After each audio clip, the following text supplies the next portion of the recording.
Under the blue sky, the pirate ship Bucky sailed on the sea, and the waves slowly swayed to both sides, leaving a clear track. A man wrapped in a gorgeous captain's cloak leaned against the railing of the ship with a gloomy expression. What's the matter with Captain Bucky recently? Why is he always depressed? Probably because I haven't seen the village and the pirate ship, and there is no motivation for the treasure. Captain Bucky has no energy. It's not just lack of motivation, it always feels like Captain Bucky has lost his soul. Two pirates were standing on the deck not far away, talking endlessly. Bucky's eyelids twitched, his hands and wrists and body quickly separated, and an afterimage flashed in the air. His white-gloved palm instantly pinched the necks of the two talking pirates, lifting their bodies high, and then turned around with a gloomy expression. Hey, whose nose are you talking about is big and red? Bucky's eyeballs rolled slightly in their sockets. It's you, are you, talk to me. The faces of the two pirates were covered with cold sweat, and their bodies were shaking like chaff. Captain Bucky, we didn't say. Bucky's two palms quickly retracted and were connected to his wrists. His complexion was cloudy, and he suddenly burst into laughter. Isn't it just a red nose? Ha ha ha. I, Bucky, would still be afraid that others would say that my nose is big and red. The two pirates landed on the deck, took a few breaths, afraid that the moody Captain Bucky would throw them off the boat to feed the fish, and quickly laughed dryly. Ha ha ha. A little. Bucky's voice stopped abruptly. It's not funny. The faces of the two pirates froze immediately, and they swallowed in fear. Well. Go and stand guard. Bucky swung the two pirates back, and slightly held his forehead in distress.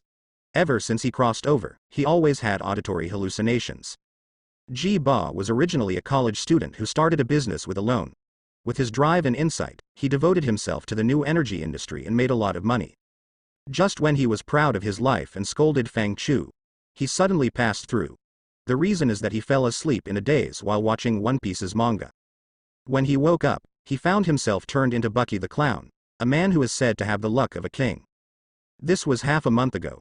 Ba took out the mirror that he had been carrying with him for the past few days, touched his red nose, repeatedly confirmed that he was the only person in the mirror, and felt inexplicably unhappy. Bastard. This is the cruel reality. Obviously he is a young man in his prime, but when he wakes up, he turns into an uncle in his 30s. It is like being taken away from his life for more than 10 years in an instant.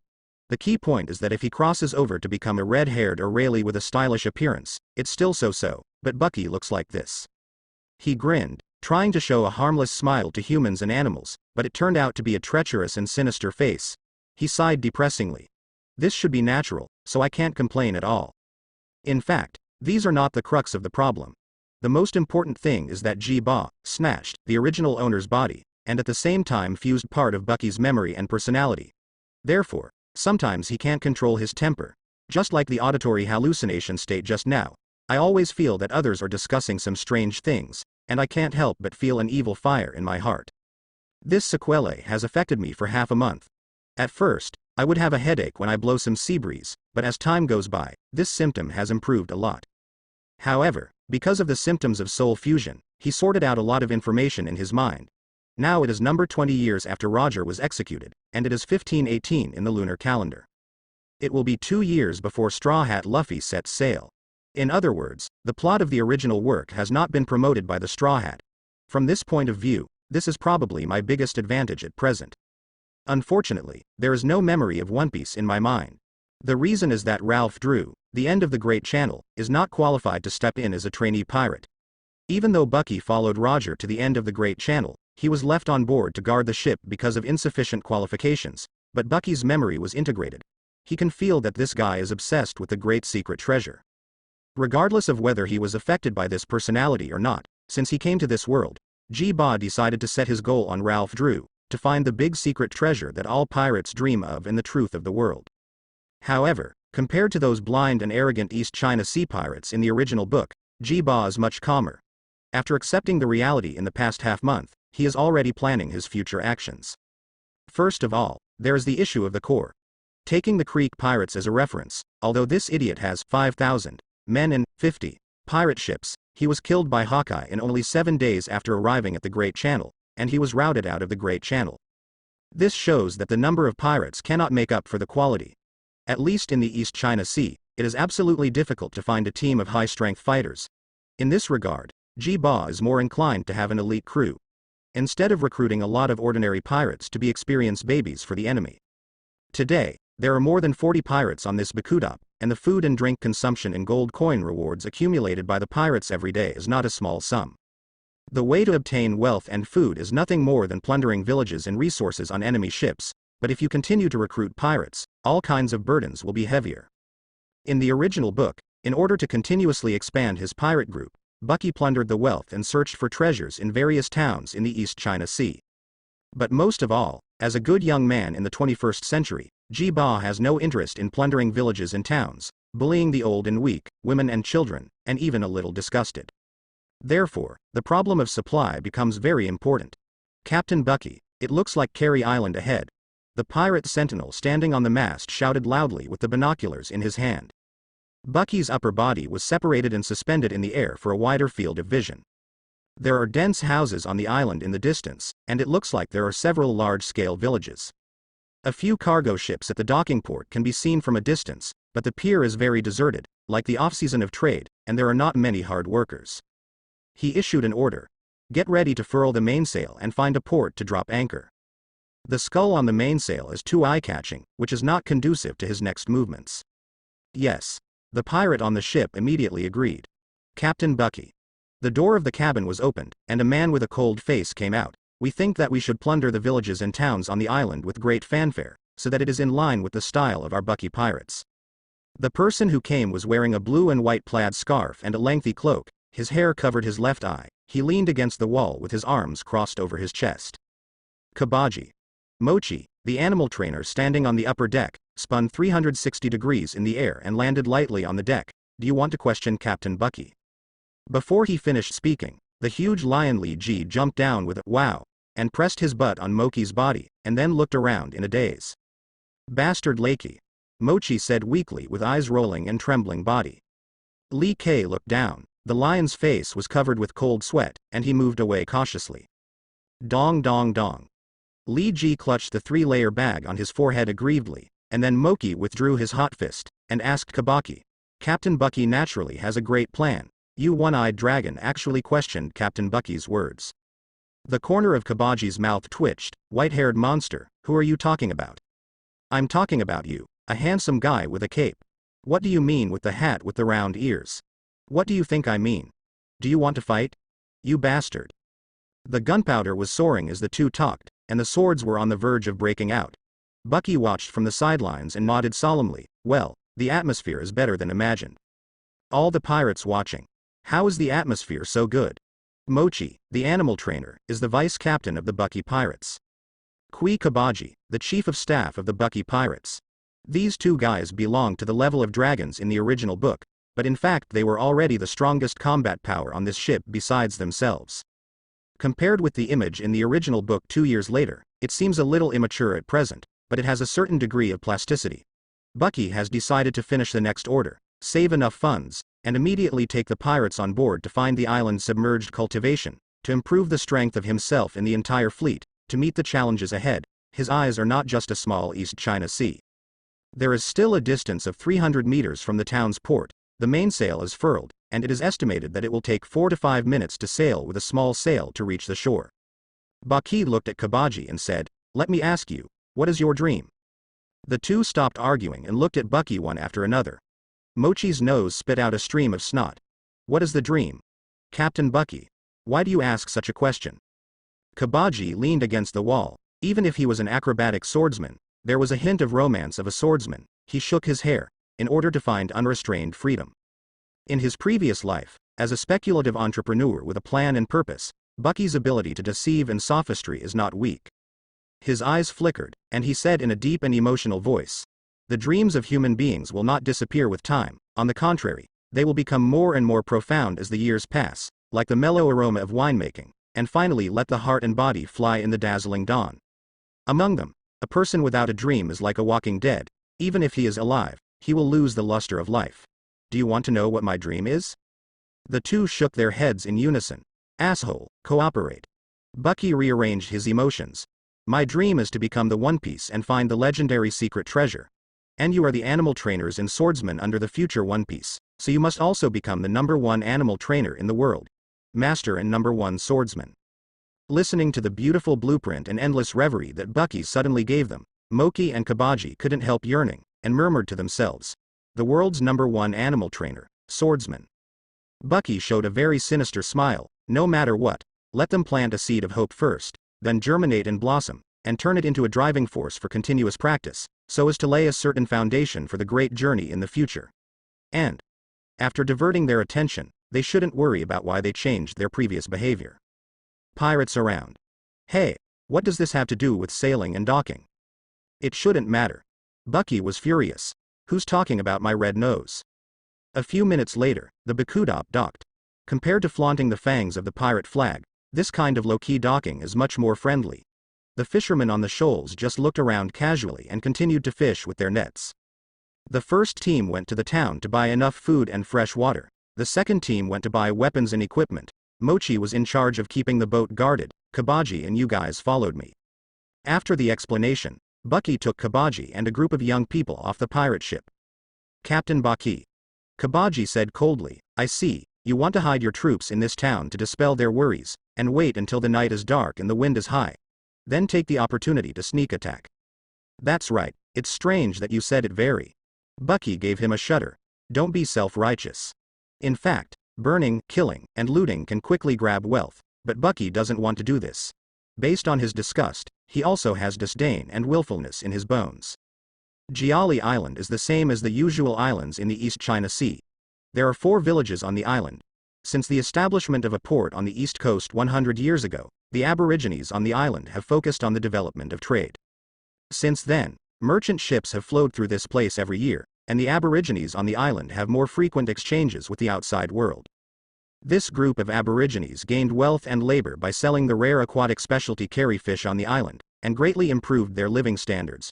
Not only that, they also acquired a batch of sophisticated weapons and equipment, which were kept by the garrison teams of each village in turn. The batch of weapons and equipment also played a great role in defeating the pirates who invaded in recent years. This is also one of the reasons why Bucky and others did not arouse vigilance when they went ashore. The afternoon sun is a bit strong, spreading on every roof, street, or pedestrian's wide sunhat. The air was full of restlessness and dampness. A few hard laborers wiped their sweat on the side of the road and hurried past. The peddlers in the market were weakly hawking. In the past, the casual sailors in the Tavern, the traveling traders, and the nearby villagers would definitely hold the iced beer in their hands and laugh and tell the interesting stories of the past few days. But today the tavern was very quiet. A group of uninvited guests occupied the seats in the tavern. The villagers stood aside angrily and clenched their fists. Sitting in the center of the tavern was a man with his hair tied in a bun, his chest open, and a unique long sword pinned to his waist.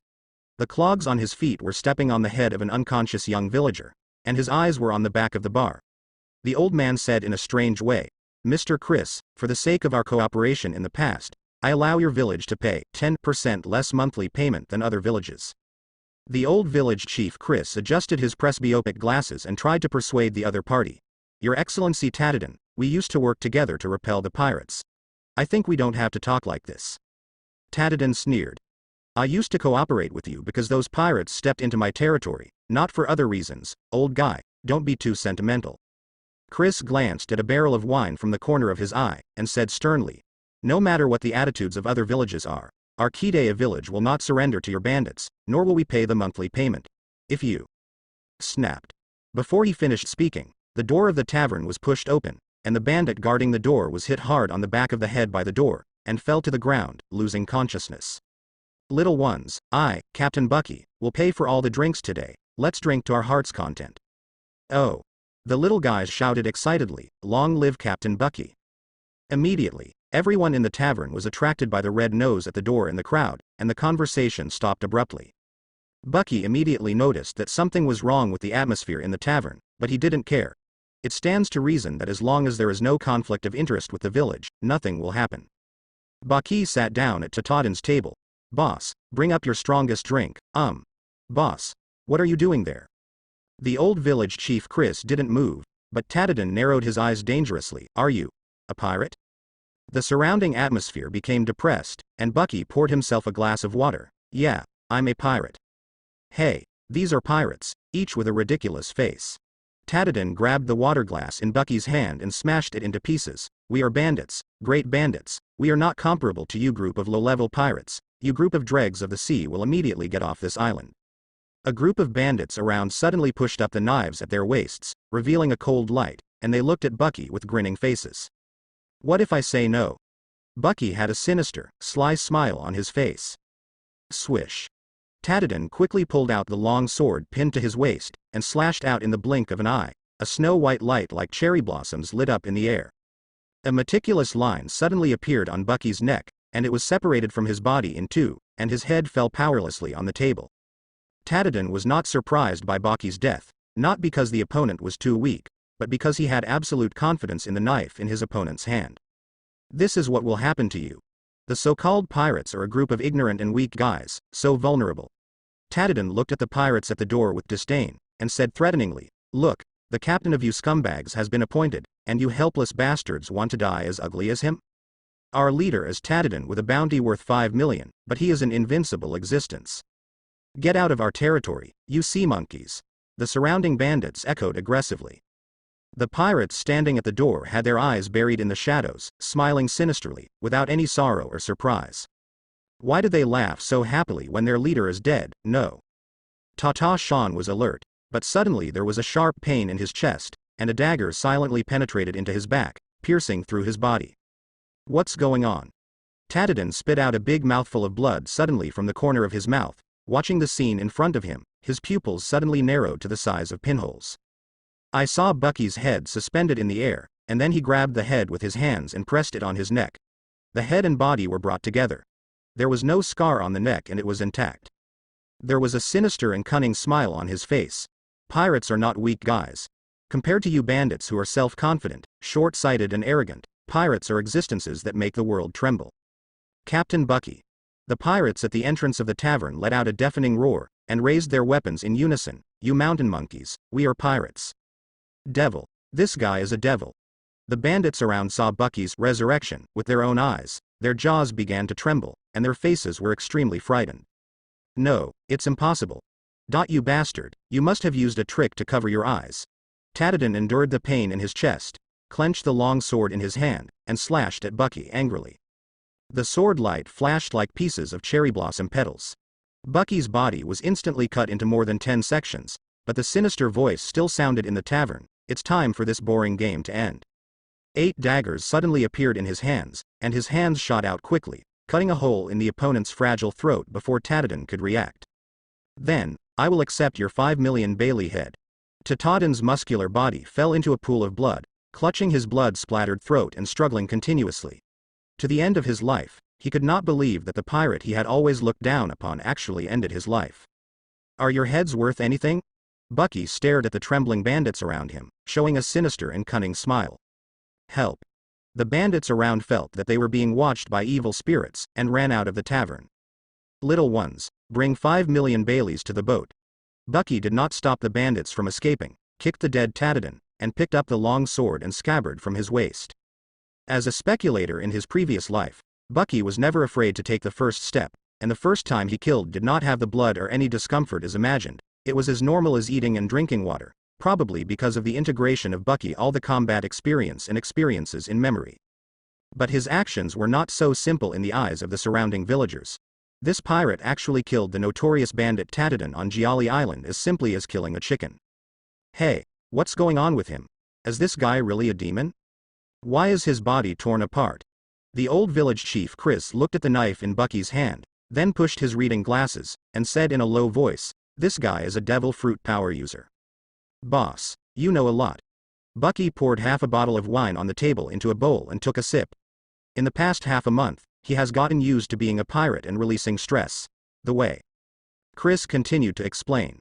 The legend of the devil fruit is the incarnation of the devil in the sea. After eating it, you will get the power of the devil, but it will also be abandoned by the sea.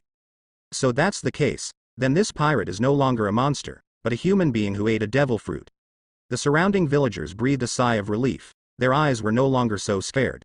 In a sense, the pirate in front of him still helped the village out of the siege. Bring up the wine. Bucky, Kabaji and other pirates were not affected by this incident, and they sat down one after another. Chris decisively drove all the villagers present out of the tavern. You all go out, don't come in without my order. Then, Chris consciously carried a few barrels of whiskey spirits from the back kitchen to the tavern, and Bucky couldn't help but look at him twice.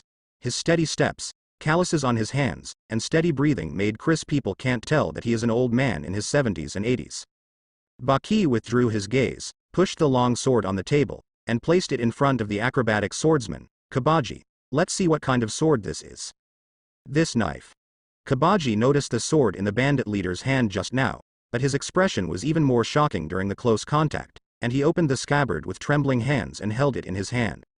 In the ray of sunlight shining in from the window of the tavern, one could see the pattern of cherry blossoms engraved on the handle of the knife, and a sharp cold light was reflected on the snow-white knife, like heavy snowflakes. As a swordsman who has pursued kendo for more than 20 years, Kabaji didn't know the name of this knife. He said with fiery eyes, 21 big sharp swords, Sakura Fubuki. You must know that the dream of a swordsman is not only to become an unparalleled great swordsman, but also to be obsessed with the supreme sword. This is the romance of a swordsman. Is the big fast knife actually appearing here? A thought flashed through Bucky's mind, and then he looked seriously at the acrobatic swordsman in front of him, Kabaji. This sword will belong to you from now on, as the #1 swordsman of Bucky Pirates. Don't let me down. Kabaji's mind suddenly exploded, and he suddenly came back to his senses, knelt down on the ground, and said firmly, Captain Bucky, I, Kabaji, swear allegiance to the death. His swordsman heart, which had been silent for more than 20 years, was awakened by this famous sword and Bucky's trust at this moment. There was only one thought left in his mind: I will not disappoint Captain Bucky's expectations, I will definitely become a great swordsman. Bucky's eyes flickered, he showed a treacherous smile, and shouted, Little ones, come and drink. Oh. The atmosphere in the tavern became lively instantly, and the pirates were laughing and drinking spirits. Looking at the lively and joyful pirate group in front of him, the sadness on Chris's face eased a lot. These pirates didn't cause trouble as imagined. As long as they don't hurt the villagers, let them stay here temporarily. Then, his eyes turned to a barrel of wine in the corner, and he let out a long breath. The barrel of wine was not filled with wine, but explosives. From being stationed in the village decades ago to now serving as the village head of Kidea village, Chris's desire to guard the village has never changed over time. The passion to repel the pirates will always remain in his heart, as if the big clock strikes. When the news came that other villages surrendered to the bandits, he immediately blocked the news and lured the bandits into the tavern. He has already figured it out. If these bandits really want to threaten the village with force, he will ignite the barrel of explosives, and die together with the bandits in this tavern. Even if he dies, the village will not suffer any damage. Unexpectedly, however, Bucky killed Tadadon, and the rest of the bandits ran away with their heads in their arms. The original plan track deviated from his presupposition, and also disintegrated his determination to die. I hope this barrel of explosives won't be needed, Chris thought to himself. After 3 cups and 5 cups, Chris found that these pirates were not as scary as he imagined, especially the guy whose hair covered one eye. He looked very cold, but his mood seemed to be very high today, and he threw out the unicycle, the secret skill added to the fun, riding a single wheel from one end to the other smoothly on a steel wire erected by several pirates, and won the applause of the pirates. Boss, sit down and have a drink. Bucky turned his eyes and tried to persuade Chris to drink.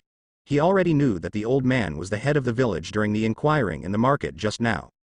Chris hesitated, pushed his reading glasses, and sat across from Bucky. Bucky said calmly, Actually, we are a group of kind and simple pirates, and we have no intention of destroying this place. You are kind pirates. Chris chewed this sentence, tears suddenly flowed out, mixed with the wine. Woo. I haven't seen a kind pirate for a long time. Bucky wiped the cold sweat from his forehead. He didn't expect that these words could bring him such a great affection. That's right. Bucky took out a map of the island and pointed to a red cross on it. I want to know, what is this place? Chris's tears stopped abruptly, and he frowned. You are looking for this place. What do you want to do? The reason why Bucky set his destination on this island is because of the map of the island in his hand that is very likely to contain treasures. A year ago, he snatched this map of the island from other pirates. After a year of research and study, he finally confirmed that the island on the map is Giali Island, which is located in the southwest of the East China Sea. A red cross at the top is a treasure spot. It was originally decided to go here, but during the voyage, Ji Ba took over his body. Even so, Bucky still has a strong interest in this treasure. Bucky turned around, wiped a few drops of wine in his eyes, pretended to be sad, and then said with tears in his eyes, It's a long story, but my father died here. I want to find my father's body and bring him great funeral.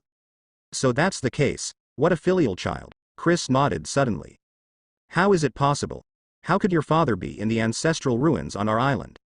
Ancestral relics. Bucky showed a sly smile. It doesn't seem to be this island. I remember wrongly. So I misremembered. Hey, do you think I'm an idiot? Chris looked at the pirate in front of him again, with a pair of cunning and sinister eyes on the red nose, a gorgeous captain's cap covering his dark blue hair, and he looked like a clown when he grinned. So, is the purpose of your group of pirates the relics of the ancestors? Chris stared at Bucky. Bucky didn't answer, and looked at the other person's expression and guessed in his heart. It seems that this map of the island should be the treasure map, otherwise the other party would not have such a strong emotional change. Outsiders, I advise you not to think about the relics of your ancestors, although it was a place of worship on the island a long time ago. Chris stood up, but now it has become a place where resentful spirits live. Anyone who steps in there will be fatally cursed, and no one can come back alive from there. Why do you bother to waste your life? Is it a treasure guarded by evil spirits? This is really interesting. Thank you for reminding me, but I'm afraid you won't understand the beliefs of a pirate. The blood in Bucky's body, eager for wealth, instantly accelerated, and his heart beat a few beats instantly. It's time to set off. He looked at the pirates who gathered together and shouted lightly, Kabaji. Kabaji, who was performing unicycle acrobatics, heard the captain's voice, and suddenly fell off the wire rope, and pulled out the big sharp knife Sakura Fubuki from his waist. His eyes were cold. Captain Bucky, do you need me to kill this old man? The surrounding eyes Shushu suddenly focused on Chris. Meanwhile, outside the tavern, a large group of villagers, old or young, were summoned by the villagers who had been staying in the tavern, holding hoes, sticks, knives and forks, and surrounded the tavern. Damn it. Why hasn't the village chief come out yet? Could it be that he was killed by those pirates? It doesn't matter. Let's rush in and avenge the village chief. That's right. The village chief fought desperately for our Kidea village. We shouldn't hide behind like mice. The leader of the bearded villager held up the hoe in his hand and pushed open the door of the tavern. The scene in front of him suddenly came into view. The pirate with draped hair covering half of his face was pointing a knife at Chris's head, and the red-nosed pirate sat sinisterly beside the village chief, plotting evil. You bastard pirates, let go of village chief Chris. Damn it, I really want to attack village chief Chris. Brothers, kill these pirates. The villagers rushed up desperately. Bucky frowned helplessly. Originally, he just wanted to tell Kabaji what to do next, but it seemed that there was a misunderstanding. But since this is the case, then practice the fighting skills in your mind. Bucky looked at the crowd swarming over, and only said, don't shoot. He rushed into the flock like a hungry wolf, and the ability of the devil fruit combined with physical skills made the villagers unable to fight back. 10 minutes later, more than 30 villagers, with bruised noses and swollen faces, either fell to the ground and howled, or groaned while clutching their wounds. Of course, Bucky didn't kill him, he just taught them a lesson. You must know that pirates are not easy to mess with. Seeing Bucky's ability to be torn apart, the remaining villagers retreated timidly. Their faces were covered with cold sweat, and they gritted their teeth. This guy is a monster. Bucky's body closed together, and he clapped his hands. Okay, it's almost there. This innate nerve response, speed and strength make people feel very comfortable. His soul and body are slowly joining together, which also shows that in fact, Bucky in the original book is not so weak, but he is too slack. The development of abilities and wasting a lot of time looking for wealth led to mediocrity in the end. The rival who originally competed with the red-haired Shanks at the same time ended up on two diametrically opposed paths. Captain Bucky is invincible. The surrounding pirates shouted again. So, Captain Bucky, do you want to kill this old guy? Kabaji was still struggling with Chris. Don't make trouble for me. Bucky threw the island map at Kabaji. Prepare food and fresh water, rest for 2 hours, and when it gets dark, set off immediately to the red dot, and send someone to inform you Mochi. Ask him to find someone to pretend to be a bounty hunter, and it's best to exchange that bandit for bounty. Yes. Kabaji withdrew the knife. In this battle, Chris felt more deeply the strength of Bucky, the big pirate of the East China Sea, but the mercy of the other party made him feel certain. It seems that the other party, as he himself said, had no interest in attacking the village of Kidea. As long as the villagers don't take the initiative to cause trouble, these pirates should go to the ancestral ruins or leave directly. Chris adjusted his presbyopic glasses, and suddenly he could see a dark gun barrel reflecting light in the mirror of the glasses. His expression changed, and he immediately shouted, "Hey, don't shoot." Once this gun is fired, it is equivalent to pushing these pirates into the opposite side. A villager standing in the shadow of the alleyway paused and pulled the trigger involuntarily. Whoosh! The sharp bullet shot out at a speed invisible to the naked eye. Bucky tilted his head and dodged the bullet lightly. The bullet penetrated the wooden wall of the bar and splashed a spark. He had noticed that person a long time ago, but he didn't expect that the other person would really dare to shoot, and if he didn't react in time, he might be in a very dangerous situation. Bucky reached out and grabbed Chris' neckline. His eyes were hidden in the shadows. Hey, boss, are the villagers in your village too arrogant? If they don't survive, I don't mind. Toucan. The villager who fired the gun trembled. The gun in his hand slipped to the ground, his feet trembled, and he knelt down on the ground. The rest of the villagers swallowed nervously, and the situation on the field instantly reached a stalemate. Chris frowned and glanced at the villager, and said solemnly, "This is a misunderstanding." After finishing speaking, his expression changed, because there were strange movements in the tavern accompanying his words. "ZZ." Chris immediately looked at a wine barrel in the corner of the tavern, and then his face froze. No good. The sparks from the bullets just jumped onto the fuse extending from the explosive barrel, making a slight sound. "That barrel is gunpowder." Chris shouted with all his strength, "Everyone run." Gunpowder?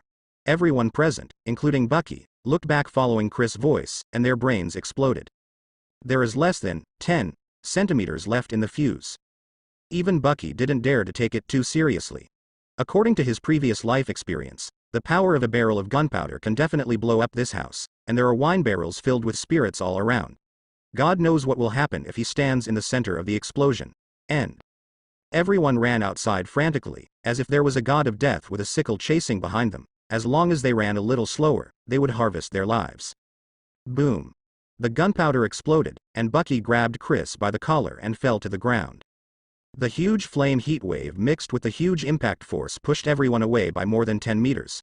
The whole tavern was ablaze with the support of spirits, and soon burned down and collapsed. If it was a person on Earth, they would have been seriously injured and unconscious by such a powerful explosion, but in this world, even the physical strength of ordinary human beings is very exaggerated. Less injured, even the most serious villager, only the skin on his back was scorched black, and some blood was knocked on his forehead. The villagers struggled to stand up, staring blankly at the tavern where sawdust was flying in the flames, their faces dyed red by the light and shadow of the flames. Because Chris was grabbed by Bucky, rushed and knocked down in time, he was not engulfed by the fire wave, and the injury was not serious, which may also be due to his own physical fitness. Chris helped his sore waist, and looked back at the tavern with complicated eyes. This chain reaction was really beyond his expectations, and brought things into an unpredictable trajectory. He pondered for a while, and said, "I'm really sorry, Your Excellency Pirate. This is not our intention. Please don't take your anger to Kidea village. The old man will show enough sincerity to make up for the mistake." Bucky's good mood was completely ruined immediately. He patted the dust on his body, stood up and glanced at the slightly injured pirates around him, flashed 8 shining daggers in his hands, and said bluntly, "It's better that your sincerity can calm my anger, otherwise I will let you know what will happen to you if you offend the pirates." The surrounding pirates stared at the villagers closely, drew their weapons, and waited for the captain's order to launch an offensive. The villagers also nervously held the agricultural tools in their hands. If the pirates really made a move, the bearded villagers headed by them would immediately launch emergency fireworks and summon the guards in the village to come for reinforcements. The situation on the field is tense, and the fight is imminent. Chris felt as if he had knocked over a seasoning pot. With mixed feelings, he took out an ancient parchment from his arms with a wry smile. "Your Excellency, the old man knows that you want to go to the ruins of the ancestors, but there has been no one there for a long time. The original road has been covered with thorns and weeds, and there is no way to find it, but this map has identified the road leading to the ancestors' relic, and also clearly recorded the method of opening the relic. I hope to use such a thing to ease the misunderstanding between us." "Oh?" Bucky withdrew his dagger and took the yellowed parchment. If this was the so-called road map leading to the treasure, the accident would not have been so irreconcilable. The sheepskin scroll was rolled up, and there was a very faint fragrance of special ink wafting into Bucky's nostrils. He looked at the sheepskin scroll carefully. The winding road, and the ancient cuneiform notes at the bottom. 2 rounds of flowers bloom. Turning wind. The sound came from nowhere, and 2 white arms grew out of Bucky's body strangely, and he pushed the parchment in his hand outwards. Bucky was wrong, and the parchment floated into the air with the wind. This familiar ability is Bucky froze for a moment, then looked up. A beautiful woman with wheat-colored skin sat gracefully on the roof. She was wearing a white jazz hat and a white coat. Inside, she could faintly see a close-fitting purple mandarin jacket.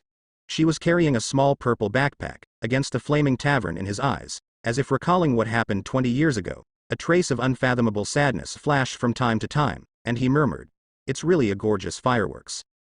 The glamorous woman grabbed the parchment that was blowing in the wind, looked down, and smiled. "I'm sorry everyone, I think it would be more appropriate for me to keep this thing." After finishing speaking, she jumped a few times and disappeared into the view blocked by the group of houses. The parchment was snatched away, and everyone present thought that the matter had reached an irretrievable point, but what made people dumbfounded was that Bucky was not angry, but grinned. Did she be attracted by the explosion? It's really an elusive surprise. The appearance of archaeologists from the Straw Hats in the future was unexpected to Bucky, but this does not mean that the treasures in the ancestral ruins are quite valuable. Kabaji, bring the phone bug you caught earlier. Kabaji took out 2 phone bugs from his arms, and handed one of them to Bucky. Bucky put the phone bug in his arms, looked around, and took in all the eyes of everyone. "Wait for my order, don't conflict here." He took off the heavy captain's cloak that was in the way, and started to chase the beautiful woman in the direction where the beautiful woman left. Although Kabaji couldn't figure out what the captain was thinking, he didn't go against it. Put down the weapon. The surrounding villagers also breathed a sigh of relief when they saw this, and slowly retreated vigilantly. As long as the other party doesn't do anything, they won't ask for trouble. And Chris's eyes showed shock, and then covered it up. The east coast of Giali Island is a flat shoal, and the village residents also live near the flat and vast east coastline, while the west side of the island is a large area of undeveloped virgin forest, and the west coast mouth is full of steep rock walls, which is difficult to climb. And in the lush forest, 2 figures, one in front of one and the other behind, are flying fast. It is the red-nosed captain and the beautiful woman. Bucky desperately followed the beautiful woman in front of him, but it was still a bit difficult. After all, the other party was the one who had been chasing and fleeing since he was a child. The escape and foot strength he had practiced over the years were naturally no small matter. The glamorous woman didn't seem to want to get entangled with Bucky. Looking at the environment in front of her, she quickly put her hands in a posture. 6 rounds of flowers bloom. Weave a net. 3 pairs of arms grew symmetrically like blossoms on the 2 big trees that were very close to each other in front of them, and they overlapped each other to form a fine net. The glamorous woman started to jump towards the fine net. She wanted to use the elasticity and thrust of that arm to get rid of me, but how could she succeed? Bucky immediately made a judgment in his mind. He simply stopped, with a sly smile on his face, and said, "Son of the devil, Miss Nicole Robin." Nicole Robin's body trembled slightly at Bucky's voice. Her footsteps hesitated for a moment. A sternness flashed in her eyes, and then the 3 pairs of arms on the tree instantly turned into petals. Nicole Robin's footsteps slid on the ground for a few meters, almost stopping the forward trend, and then turned around with lightning speed. With her hands on her chest, she was extremely determined. 6 round flowers bloom. Break. In an instant, 6 arms grew out of Bucky's body out of thin air, quickly clamped on his arms, legs and neck, and bent his body backwards forcefully. Gala. It was as if the sound of bones being broken could be heard. "It hurts, hurts." Bucky grinned. "If you push so hard, my hand will break." As if to verify this sentence, a strange crack appeared on Bucky's arm, and then, with a snap, his left arm fell to the ground. The atmosphere on the field suddenly became very strange, and Bucky continued to wail, "Oh, it hurts me to death." Then, his other arm was broken and fell to the ground.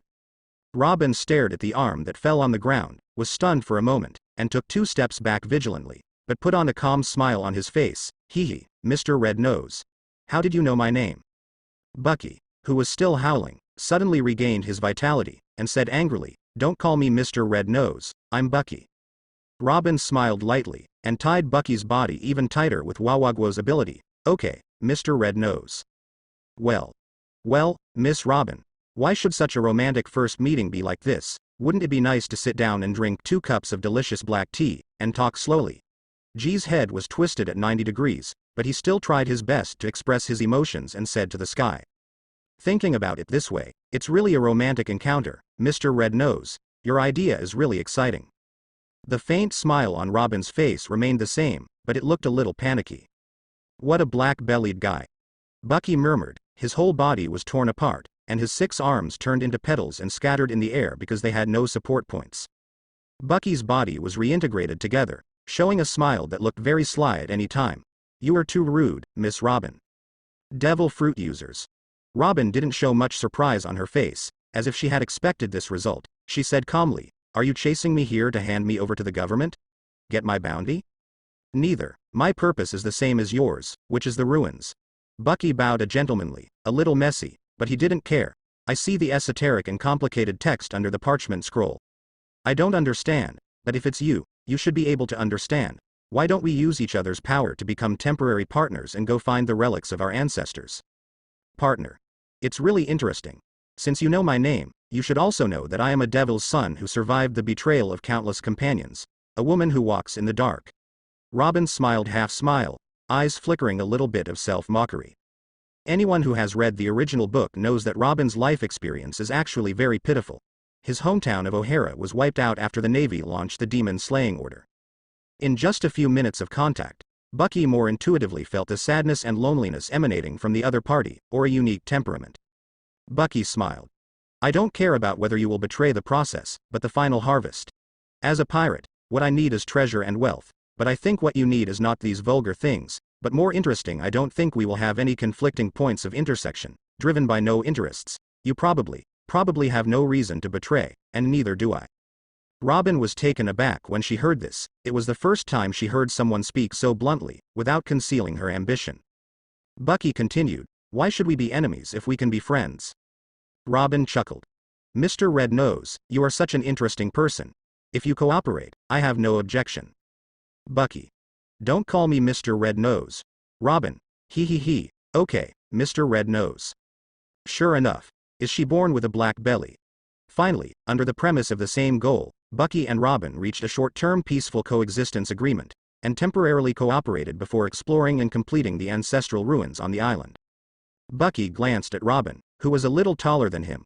With a height of 188 centimeters and high heels, he had a perfect golden ratio figure and elegant temperament. If he was on the stage, he would definitely be a supermodel figure. Looking at myself again, with a height of 175 centimeters and a red nose, compared with the other party, it makes people feel a little bit unmotivated. Bucky quickly threw the negative thoughts out of his mind, and asked insincerely, "Miss Robin, why are you here?" "Mr. Red Nose, it is not polite to ask a lady's privacy," Robin said without leaking. According to the direction of the original book, Robin should now be her miss. All Sunday at the Baroque Work Agency. Why did she appear here? Crocodile sent her here. No, it shouldn't be so. These two people seem to be close, and Robin will not do things for Crocodile sincerely. Since she came to Giali Island, it is very likely that she has received some news or hidden information like herself. Treasure map. Bucky thought about it quickly in his mind. As a traverser, he tried his best to take advantage of the plot he knew. With the ancient cuneiform writing just now, this ancestral relic is not so simple. Along the way, Bucky tried to get closer to Robin, but the other party's vigilance reached an extreme point, and finally returned without success. The two walked in the primeval forest, and when they pushed aside the oblong leaves that blocked their vision, their eyes suddenly opened up. A ravine more than 20 meters wide divides the forest into two sections, and underneath is a stream flowing all the way. Tiny bubbles appear in the stream, and black shadows can be faintly seen inside, lingering and swimming. Bucky pushed a rock the size of a bucket down. The rock rolled down, and suddenly a huge crocodile flew up in the stream, opened its mouth wide, and bit the whole rock with its sharp teeth and powerful jaws, and then drilled back to the bottom of the rock. Water. This amazing bite force. Bucky took a deep breath, looked at the gully in front of him with difficulty. "Miss Robin, we think we should look at the map on the parchment." "Of course, Mr. Red Nose." Robin opened the parchment and browsed it. "There is a rope bridge about 300 meters to the south, and we can cross it." 300 meters to the south. Bucky murmured, and then carved a mark on the ground with stones, so that Kabaji and other pirates could come along the mark later. Seeing Bucky's movements, Robin smiled lightly and said, "What a considerate captain." Bucky didn't answer. After marking the way, the two came to the cable bridge. The wooden boards used as pedals were already rotten, and the iron cables connecting the two banks were crumbling. The whole bridge looked very dangerous. Bucky pulled the iron chain hard, and the iron chain was not as fragile as it seemed, but unexpectedly firm. "Miss Robin, let me find the way." He tried to gain the other party's trust and favor. For the Straw Hats in the original book, Bucky maintained an attitude of appreciation and approval, and if he could absorb the other party into his boat, then maybe it can add a fighting force. Robin chuckled lightly, and let out a melodious laugh like silver bells. Mr. Red Nose is really an unexpected gentleman. Bucky organized words in his mind. Companions are for protecting each other, Nicole Robin Chan. Let my fiery friendship pass to your heart and water your withered flower fields, Miss Robin. After struggling for a while, because he was too ashamed, Bucky didn't say anything, and walked up the rope bridge with very small and cautious steps, while Robin followed him some distance away. Walking on the swaying cable bridge, Bucky couldn't help feeling a little parched and his heart beating faster. He looked back at the indifferent Robin, and suddenly felt that the other person was charming, and he was shocked. Is this the legendary suspension bridge effect? Bucky turned around, and just took a step forward, and before he landed on the pedal, he heard a rattle, and the loose pedal fell down, and then fell into the water. It's really dangerous. Bucky couldn't help but let out a sigh of relief. Mr. Red Nose.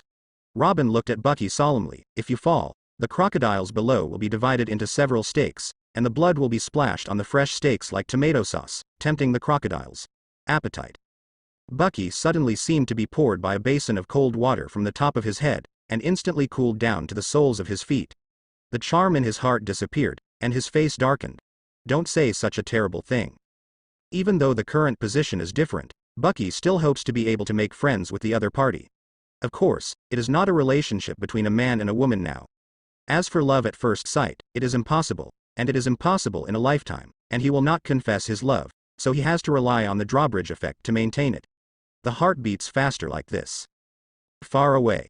Crossing the rope bridge without any risk, and using the map on the parchment scroll as a reference, Bucky continued to make marks along the way, and walked with Robin to the original forest ahead.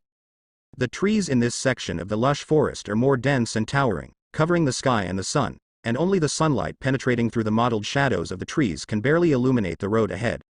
Robin took out an oil lamp from his backpack in preparation, and G also clamped the dagger in his hand to prevent accidents. As the journey progressed, there were far more dangers encountered along the way than in the first half. After walking a few steps, a big colorful snake came from the shadow of the tree, spitting out snake letters, showing 2 sharp fangs, and biting Robin, who was lighting the lamp. Torn apart. Shoot the knife. Bucky's 2 hands were separated from his body immediately, and the dagger in his hand cut the flower snake in 2 in the air. After walking a few more steps, the long-legged monkey with legs longer than its hands scratched Bucky's red nose, gleaming with its teeth and claws. Torn apart. Escape urgently. Bucky's head suddenly left his body and floated upwards. When the long-legged monkey looked around in a daze, the knife in his hand pierced its heart, killing it. All kinds of jungle beasts attacked from time to time. Although these beasts were grotesque, they hadn't reached the level of ferocity in devouring people, but their succession still made Bucky feel a little bit of color. In the end, he simply carried a corpse of a crow that was about the size of a human to warn the beasts in this forest. After that, the attacks of the beasts became less and kept far away from the uninvited guests in the 2 forests. Unknowingly, the night fell, the stars were shining, and those wild beasts following behind, ready to launch a fatal blow at any time, suddenly stopped moving forward, as if they had touched some kind of weird boundary, and slowly retreated, giving up on Bucky. The pursuit of the 2. The inside of the forest became very quiet, a little strangely quiet. Even the rustling of the leaves being blown by the wind disappeared, as if this space was completely isolated. Robin suddenly said, "Not far ahead is the relic of the ancestors. I heard that this is the cursed place of the Wraith. Once infected with the curse, the soul and body will be imprisoned here, and there will be no escape for eternity." Don't say such a horrible thing in a serious way. Bucky looked around vigilantly. There should be no ghosts in this world. After he finished speaking, he suddenly felt a gust of wind blowing from behind, and something moist and soft was pressed against his neck. What? Bucky turned around immediately, but found that there was not even a ghost behind him, only the shadows of trees shaking faintly under the light of the oil lamp, and the surroundings were eerie and weird. There seems to be something ominous here. Be careful, Mr. Red Nose. Robin folded his hands in front of him, stopped in place and looked around. Damn. Won't it really be like that Chris said, that there are vengeful spirits? Bucky couldn't help dripping a few drops of cold sweat on his forehead, and his heart was pounding. You must know that the fear in the human heart is a sharp weapon. A sharp weapon. This sharp weapon will randomly split layers of protection for oneself deep in the heart, and then send in endless extreme fantasies, making the heart fall into endless darkness. Especially Bucky, who has experienced time travel now, is even more dubious about ghosts and gods. Suddenly, a gust of wind swept over Bucky's head, and the headband that tied his hair fell off instantly, exposing his sea blue hair to the air. Bucky was horrified. "Miss Robin, did you see anything? What's wrong?" The moment Robin turned around, a green afterimage flashed past at a speed that was hard to catch with the naked eye. Boom. The oil lamp in her hand fell to the ground strangely and broke into pieces. The surroundings suddenly became extremely dark, and even the sky was covered with a thick layer of dark clouds, which blocked the starlight, and all the light in the field of vision disappeared. Everything was silent in the darkness. "Mr. Red Nose?" Robin tried to shout. "I am here." Hearing the familiar voice, Robin felt a little relieved, and said calmly, "It's nothing." "Is she afraid?" Bucky looked in Robin's direction unexpectedly, but he couldn't see the other's expression at all. All he saw was darkness, and a bewitching green light like a will-o'-the-wisp suddenly appeared in the quiet forest. Bucky suffocated for breath suddenly, a lot of cold sweat secreted from his forehead, and then a strange sense of danger approached quickly. "Be careful." Bucky stretched out his hand and pushed Robin based on the location in his memory. Following the latter's exclamation, Bucky's body was cut off by a powerful air current. Boom. Several trees in the back row also fell in response, making a loud sound of hitting the ground. Bucky is a person with the ability to split fruit. This kind of slash did not cause any real damage to him. His body was reassembled, and looking forward, the bewitching green light had disappeared. After being pierced by the slash, Bucky calmed down a little, and murmured in a low voice, "This kind of slash with substance shouldn't be a curse." He couldn't judge, so he could only dispel the fear of the unknown in his heart, and at the same time, another more reasonable idea came to his mind. If it wasn't curses and ghosts, but someone pretending to be a ghost. Obviously, with Robin's IQ, he quickly thought of this. When the bewitching green light came on again, Robin focused his eyes on the green light, and crossed his hands in front of him. 6-wheeled flowers bloom. Anchor flower. Her abilities must be within her field of vision, and currently she is trying to capture that green light.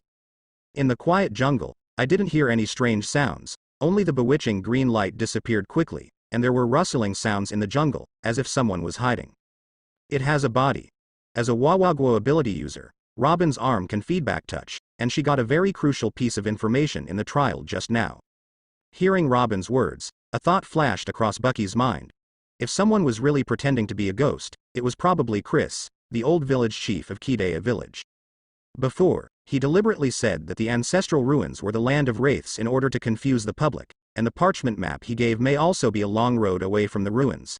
The purpose is also obvious, in order not to let himself close to this place. Of course, the mastermind behind the scenes may also be the remnant of the bandit leader, but after seeing the eyes of the bandits fleeing in a panic, Bucky doesn't think they still have the courage to fight. The fear in his heart gradually subsided. Since there were no demons or ghosts, things became much simpler. In the darkness, Robin's voice came over. "That guy's body structure is very weird. My ability has no effect at all." Robin's ability is to grow arms at the key positions of the opponent's body, bend the joints in reverse and attack the broken bones. For ordinary people, it is definitely a fatal move, but it has no effect on this wraith. It seemed that the enemy in front of him should not be underestimated. Bucky tensed his nerves, waiting for the opponent's next move. The bewitching green light was like a will-o'-the-wisp in the tomb, suddenly lit up, and then turned into a stream of green light, approaching here. Bucky's pupils shrank, and the green light disappeared in an instant, and then suddenly appeared in front of his eyes. There was a crackling sound in the air, like the sound of the air being blown by the end of a horsewhip. He only felt that countless wooden whips were pouring down towards his head. In desperation, he quickly covered his head with both hands, but along the gap between his arms, pain from all directions hit his face.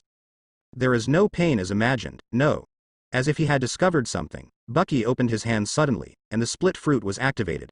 His hands and feet came out, tightly entwining a black shadow around the green light in front of him, and the opponent's slippery body was wrapped by him desperately. Kajiu. The green light made a strange sound, and then something splashed out of its body, and a stream of salty juice sprayed on Bucky's face, and suddenly his eyes went dark, and even the last to the green light was no longer visible, and the front seemed to be coated with a layer of glue, which made people very uncomfortable. Choo choo ka choo ka choo. Like the refreshing combo sound in the arcade, the guy in front of him continuously sent out a series of slashing airflows at Bucky's body, passing through Bucky's body, and the trees behind him were chopped off in large chunks. And Bucky, who couldn't see anything, raised his fist, and hit the opponent's body in the most direct and violent way.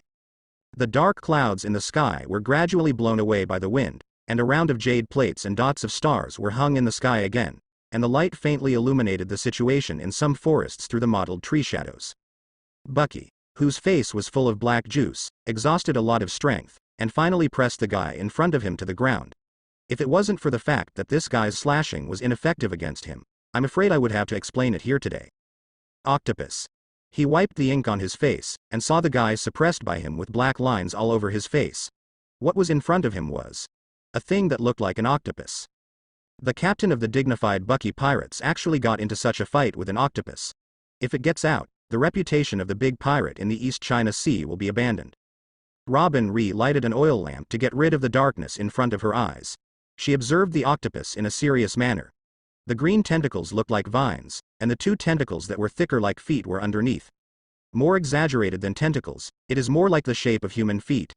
The octopus has mouthparts stretched out on its face, and its eyes reflect a green light under the oil lamp. Robin looked at it repeatedly in amazement, and said with a hammer, "This should be an octopus that has landed." According to legend, this octopus originally lived in the deep sea, but it broke through the shackles of creatures and successfully landed ashore under the drive and predation of sea beasts. And the strange animals that survived have heard that their lifespan is much longer than that of sea turtles, and this is the first time I have seen it with my own eyes. It doesn't matter whether he lands octopus or goes into the sea, my uncle Bucky wants to eat raw octopus today. Bucky flashed a dagger from his sleeve. Wait, Mr. Red Nose. Robin stopped him. A landed octopus will never have such a powerful attack power and the ability to move fast. I wonder if its power and speed will be comparable to this ruin's connection. I think it's better not to kill it rashly. After hearing Robin's words, Bucky rubbed the blades of the dagger against each other, making a piercing rustling sound. He grinned, his teeth whiter against the ink on his face. Brother Octopus, do you want to? What does octopus taste like? Kabaji. The big octopus couldn't break free from Bucky's shackles for a while. Its two green eyes looked at the dagger in the opponent's hand in horror, and shook its head in a humane manner. Don't you really want to? Bucky's cold dagger stuck to the edge of the octopus's head and plunged into the mud. It's delicious. Kabaji. There was a lot of cold sweat on the face of the big octopus in a human way. After knowing that its own attack was ineffective against Bucky, it had no fighting spirit at all. The arrogance of the offensive suddenly disappeared. It turns out he's a bullying guy. Bucky gripped one of the tentacles of the big octopus tightly. The strength of the big octopus to break free was not as strong as he imagined. Even if it was a mutant octopus, it was just a strange octopus in the final analysis. However, in this way, the truth of the matter has been easily solved. The reason why the animals retreated was because they were vigilant about the boundaries of the territory, and Robin's blossom fruit didn't work because this guy was a mollusk. So, it's not that Chris and the bandits are playing tricks. The so-called wraith is actually this guy with two eyes that can glow green in the dark. Don't scare it. Robin smiled and approached the big octopus, trying to make himself look harmless. Brother Octopus, how about we solve the problem peacefully? Kabaji. The big octopus seemed to be frightened, and spewed a large amount of ink at Robin. Robin instantly grew 3 pairs of arms, and crossed his palms in front of him, intercepting the sprayed ink in front of him. Out of the back of the hand. Her arms turned into petals and scattered in the air. She continued to keep a smile on her face and said, "He, are we going to eat octopus slices later?" After more than 10 minutes, Bucky and Robin finally tamed the big octopus. This guy is completely greedy for life and fear of death. The big octopus walks with 2 sturdy tentacles that look like feet, surrounded by several tentacles to protect the 2 feet. Its head is tied by a rope like a dog chain, and the other end of the rope lead by Bucky. Robin read the parchment with an oil lamp, and then glanced at the big octopus. Brother Octopus, please lead the way. I don't really like eating octopus slices. Kabaji. The big octopus let out a dejected voice, accepting the fact helplessly. Led by the big octopus, the two walked along the way. After walking for an unknown amount of time, they finally saw dense lights ahead. A huge circular altar was built in the middle of the forest. In the center of the altar was a broken stone statue. Under the light of the moonlight, the outline of the stone statue could be vaguely seen. This is a stone statue with only the lower body left. The fracture above the waist is uneven, and the pattern of a sarong is carved below the waist, with strong and thick thighs underneath. It seems that it should be a man, and the upper body of the stone statue seems to be a man. Not around. Bucky looked around. The altar covers an area of less than 10 square meters, and you can see the end at a glance. The ground is covered with stone bricks, and there is not even a golden thing nearby. Is this the ancestor's relic? Robin touched the stone statue and said in surprise. This stone statue has probably been around for hundreds of years, yet it can still be kept so intact. Bucky stepped forward and nodded in agreement. Except for the missing upper body, there is indeed no trace of natural erosion on this stone statue, and the lines are clear. If it really has a history of hundreds of years, it is really a terrible preservation technique. Bucky pulled the big octopus. Octopus slices. Do you know what's going on here? Kajiu. I can't understand what it's saying at all. Bucky asked Robin. There must be some mechanism here, Miss Robin. Robin looked up at the full moon in the sky, and said calmly, yes, we came just in time. Bucky still remembered that Chris said that there was a way to open the secret passage of the ancestor's relic on the parchment scroll. In fact, the lowest part of the parchment scroll is not written in common use in the world, but the ancient cuneiform script. In other words, when no one can decipher the meaning contained in the text, Bucky's treasure hunt is likely to return in vain. Of course, if he can't decipher the secret, he will try to use Bucky to play Blast This Place, a terrifying shell that can destroy a town in one shot. However, Robin's sudden appearance made this matter less troublesome. Robin slowly walked to the front of the stone statue, stretched out the sheepskin roll, and placed it on an uneven stone trough platform in front of the broken stone statue. Bucky followed curiously, and stood beside Robin, staring at the parchment. The moonlight poured on the uneven stone trough platform, probably because of the uneven distribution of air above Giali Island. The position of this stone trough illuminated the most intense and bright moonlight. The original map and wedge on the surface of the parchment scroll, the written records dimmed under the moonlight, and strange lines began to appear inside, and they were pieced together into another map. Robin explained. This stone trough should be a breathing stone. It is blocked by the sheepskin scroll, just like a person's mouth and nose are covered, and the stone will secrete a strange liquid, which is specially made on the sheepskin scroll. With the brightest ink and the most intense moonlight, the real secret of this picture will emerge. Bucky nodded secretly. Miss Robin, you are really a knowledgeable and clever archaeologist. Kajiu. For some reason, the big octopus also became a little excited. Robin looked at the map on the parchment and said, Mr. Red Nose, there is a switch 20 meters to the west and 16 meters to the north. Go to that location and follow my instructions. When Bucky reached that position, Robin also walked to another stone brick next to the altar, and said to Bucky, there is a mechanism to open the door where we stand. I count 3, 2, 1, and at the same time step down. Bucky nodded, no problem. 3, 2, 1. As the two stepped on the stone below, the stone bricks in the center of the altar began to make a boom sound, and the two stone doors on the ground slowly separated to the inner sides, and a dark road leading to the ground appeared in front of them. Kajiu. The big octopus suddenly became very excited, and ran to the ground without hesitation, but was pulled back by Bucky holding the rope. Octopus slices, be honest, otherwise I will have to consider whether it is slightly sweet or slightly spicy. Due to Bucky's coercion, the big octopus did not dare to protest directly, but spit out ink from its mouth, drew a pattern of a turtle on the ground, then pointed at Bucky with one tentacle, and pointed at the turtle picture with one tentacle. Looked at Bucky meanly. Ka chu ka sheer. Dong dong dong. Bucky mercilessly left 3 layers of big bumps on the octopus's head, and then withdrew his hot fists, and the big octopus suddenly spun and couldn't stand. After waiting for a while, Robin took out the lit candle and placed it on the open palm on the ground at the entrance of the passage. The candle flickered on and off, and finally did not go out. We can go down now. After judging that there was enough oxygen underneath, Robin walked straight down the steps, and Bucky led the big octopus and followed. It seems that the rock wall below should be artificially polished and smooth, rather than a naturally formed cave. The surrounding area is quiet and there is no sound, only the slight footsteps of a few people. Although this one-way passage took several turns, there were no expected traps. There is a secret door here. Observing carefully, Robin stretched out his hand and pressed on the rock wall beside him. The huge stone door turned rumblingly, and a stone room was reflected in front of the two of them under the light of the oil lamp. Kajiu. The big octopus suddenly broke free from the rope and rushed in very excitedly. Just halfway through its body, the 2 rows of spears sunk in the cracks of the rocks on both sides of the ceiling and the ground suddenly closed, like a sea king. The teeth came together under a clench.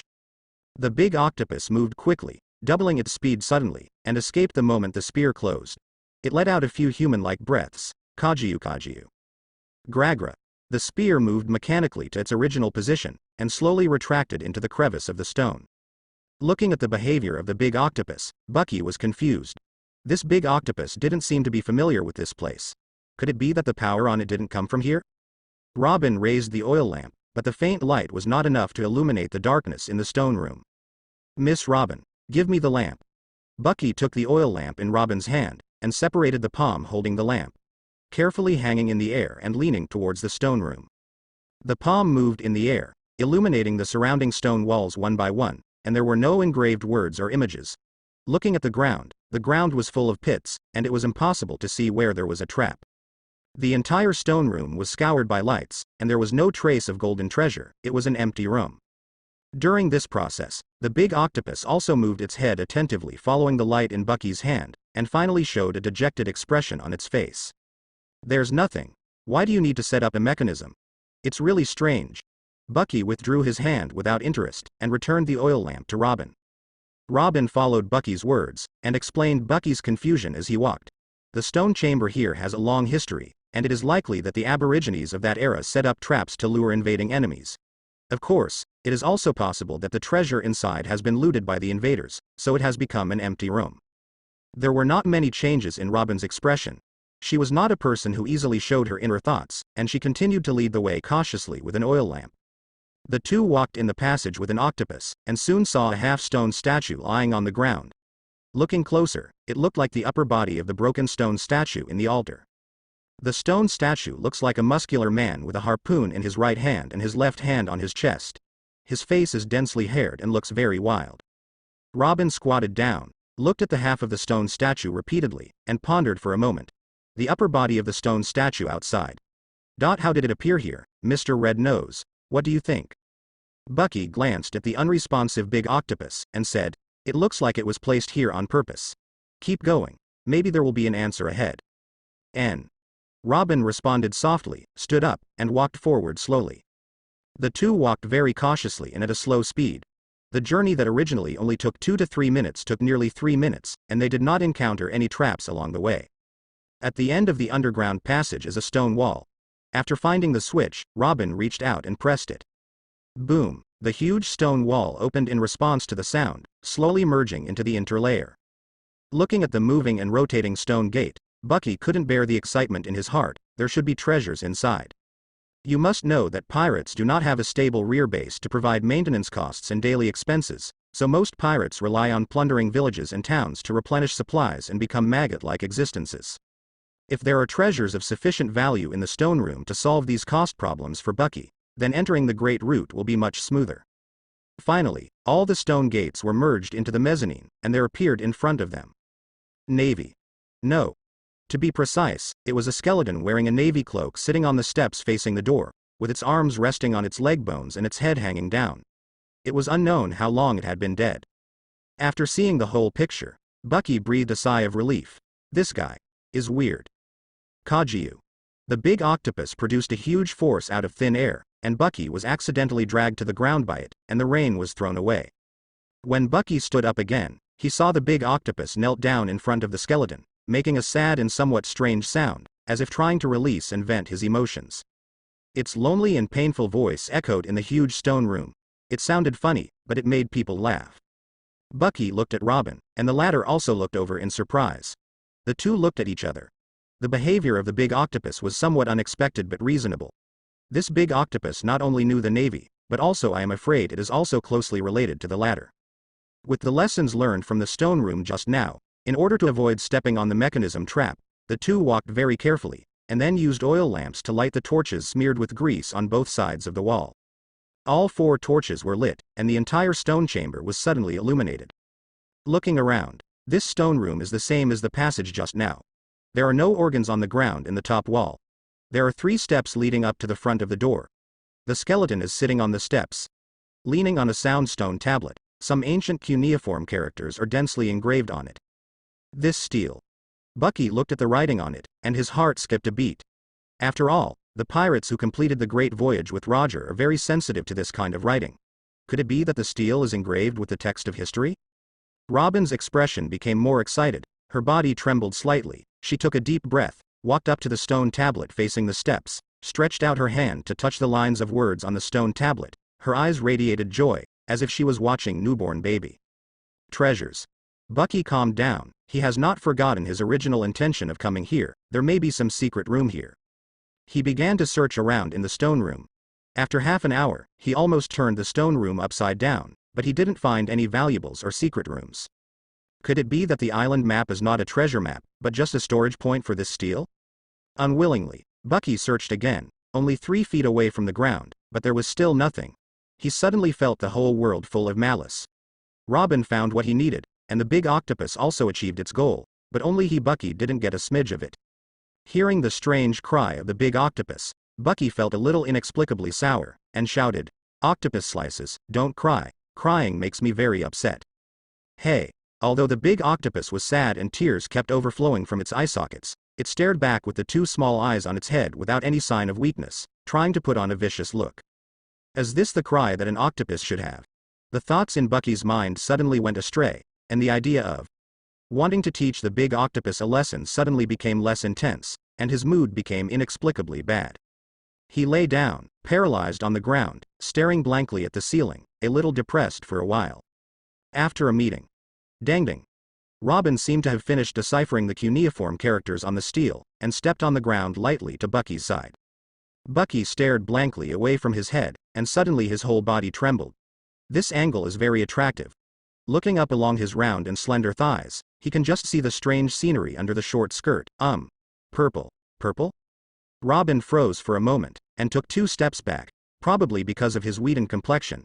There was no change in expression on his face, but there was an inexplicable dark feeling in his eyes. Hey, what do you mean by looking at me like that? Captain Bucky is not such a nasty person. Bucky sat up quickly, protesting, and at the same time wiped the 2 bright red nosebleeds from under his nose.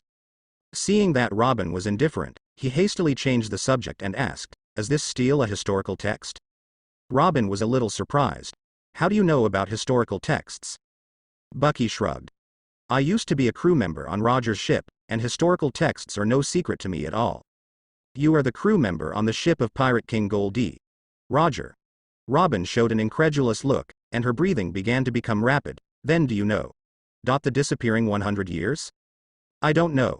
Bucky shook his head, and asked back, "I still want to ask you, what is recorded in the words carved on the stone tablet?" "Do not you know?" It was the first time Bucky saw a disappointed expression on Robin's face, but she quickly covered it up and responded vaguely, "This is just a record of some weapons, not the main text of history." Ancient weapons.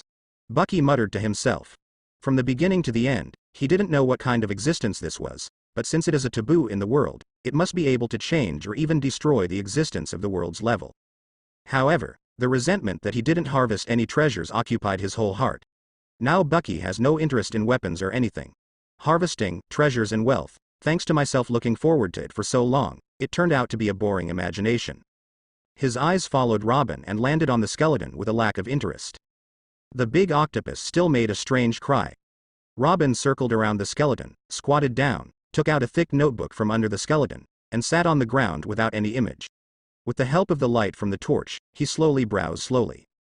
Her face changed from being flat at the beginning, to surprise, and then to solemnity, and finally she closed the notebook and began to meditate. The change in the other party's expression aroused Bucky's interest. "Miss Robin, what did you find?" "I think I know who this navy is, including this octopus and idol thing." Chew, chew, chew. The big octopus stopped crying, and the expression on the octopus's head was more excited and curious than Bucky's. It wiped away its tears with its tentacles, and stared at Robin motionlessly. "I'm all ears." Although Bucky wasn't too interested, maybe there would be something unexpected in the story. Robin said, "This skeleton is the vice admiral of the Navy branch 60 years ago. His name is Gray Katz, and his hometown is also my hometown, O'Hara." Bucky knew that since Robin was willing to speak out, it must have been selected by her. Just like in the original book, Crocodile asked Robin about the whereabouts of Hades, but the latter deceived the other party with the history of the country. Robin said, "O'Hara is a very beautiful place, where the world's best archaeologists and first-class archaeological teams and the world's largest library, Tree of Omniscience, are gathered. In the world, Gray set out there 80 years ago, volunteering for the Navy. Kajiu. Hearing this name, the big octopus was so excited that its tentacles danced wildly, but Robin held his head down and sat back obediently. In order to find the truth of the world, Gray chose to rely on the power of the Navy. He followed the Navy to wipe out pirates everywhere. After years of accumulated military exploits, at the age of 48, that is, 60 years ago, he was successfully promoted to the Lieutenant General of the branch. So he used this identity secretly searched for historical materials, including many historical records in the Tree of Omniscience were provided by him, with his unique signature. Until one day, he passed by this island in the process of searching for historical texts. This island, which had no commercial exchanges with the outside world at that time, worshipped the ritual of worshipping gods. After discovering this relic, Gray realized the truth of the matter. Seriously, he destroyed the stone statue when there was no one there, and very simply and neatly repatriated the army under him and applied for retirement due to terminal illness. He only stayed with one soldier, and this soldier was also with him under the instruction. He integrated into the Aborigines and looked for information for him. The reason for this is the particularity and mystery of this statue. If he hadn't done this at the time, once the intact stone statue was found, the island would most likely be like O'Hara later. From the map was completely erased. Bucky hesitated to speak, thought for a while, and didn't ask about the stone statue. According to Robin's personality, he probably wouldn't talk about it. Robin continued. However, his actions were considered by the witch priests on the island to be an invasion of demons. At this time, the octopus that had died in the mouth of the Neptune was rescued by Gray. The priest encouraged the psychology of the natives, and logically disguised the octopus that came ashore as a terrifying ghost existence, and it has survived to this day.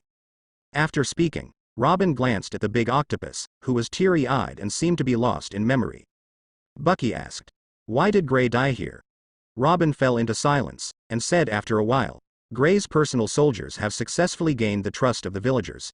In the following year, Gray explored the secrets of this ruin, and at the same time kept training the octopus that came ashore. To make this, Wraith, a more real and terrifying existence, the purpose is to keep the villagers on the island away and to regain the old habit of worshipping the gods." A year later, the soldiers he placed got the parchment and handed it into his hands. As a former student of the Tree of Omniscience, he is familiar with the words on it and also knows how to enter the crypt. After he entered the crypt, he hid the upper body of the stone statue inside. When he came to the end and found the stone tablet in front of him, when he was about to record the documents on the stone tablet and send it to O'Hara, suddenly, he found that an invisible and colorless poisonous gas was entangled in his body. And this poison may have been released by the mechanism in the interlayer of the stone statue. The moment Gray destroyed the stone statue, the poison gas also invaded his body, and bloomed from his body at the last moment. The moment he felt the poisonous invasion was the moment when his life ended. A few pages of the diary were completely torn, and the rest showed signs of tearing, but he gave up, probably thinking there was no need to remove them. Robin looked sideways at the big octopus while talking, feeling quite touched in his heart. As for Brother Octopus, he probably thinks that Gray is still alive.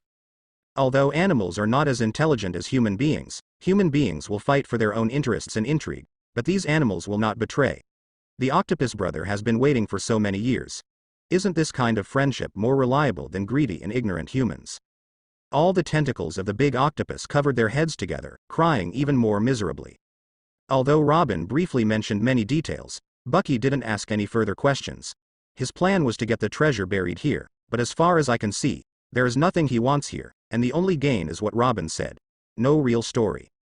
Bucky stood up uninterestedly. Since the goal has been achieved, then let's go. Robin looked at Bucky's appearance, and his smiling face looked a bit unkind. Mr. Red Nose, it seems that there is no treasure you want here. I'm really sorry. The higher you climb, the harder you fall, isn't that true for you too? Bucky's words made Robin a little silent, and these words stung her unexpectedly. What Robin is interested in is not the whereabouts of ancient weapons, but the 100 years that have disappeared in history. For her, this kind of result is like making a circle in the same place, making no progress. The time and energy spent are not necessarily less than Bucky, but the final result is not satisfactory. Robin said bitterly, "Although we met for the first time today, I can feel that you are a person who can understand me." Bucky laughed dumbfounded. "Since we are so speculative, do you want to consider joining my pirate group?" Robin smiled back, noncommittal. Seeing the other party's expression, Bucky's heart clicked, and his thoughts suddenly became clear as if he saw the sun through the clouds. "My own pirate group can only be more aggressive in the weakest East China Sea, and there are only 2 cadres on board who can see it a little bit. This kind of combat power is really too weak, and I am afraid that 2 people will be eliminated casually on the Great Channel. The pirates can beat themselves to the point of fleeing. What can they do to protect this devil's son? Strength, in the final analysis, is still too weak. This world is the world of the strong after all. Even if Robin is forced to board the ship, not only will the other party be taken away by the world government, his own pirate group will also face the crisis of destruction. Bucky shrugged helplessly, sighed silently in his heart, and said no more. Robin touched the head of the big octopus, unexpectedly gentle. "Brother Octopus, let's go. Don't disturb Senior Grey, who is sleeping here." "Kaji." The big octopus wiped away tears with its tentacles, and responded in a low mood.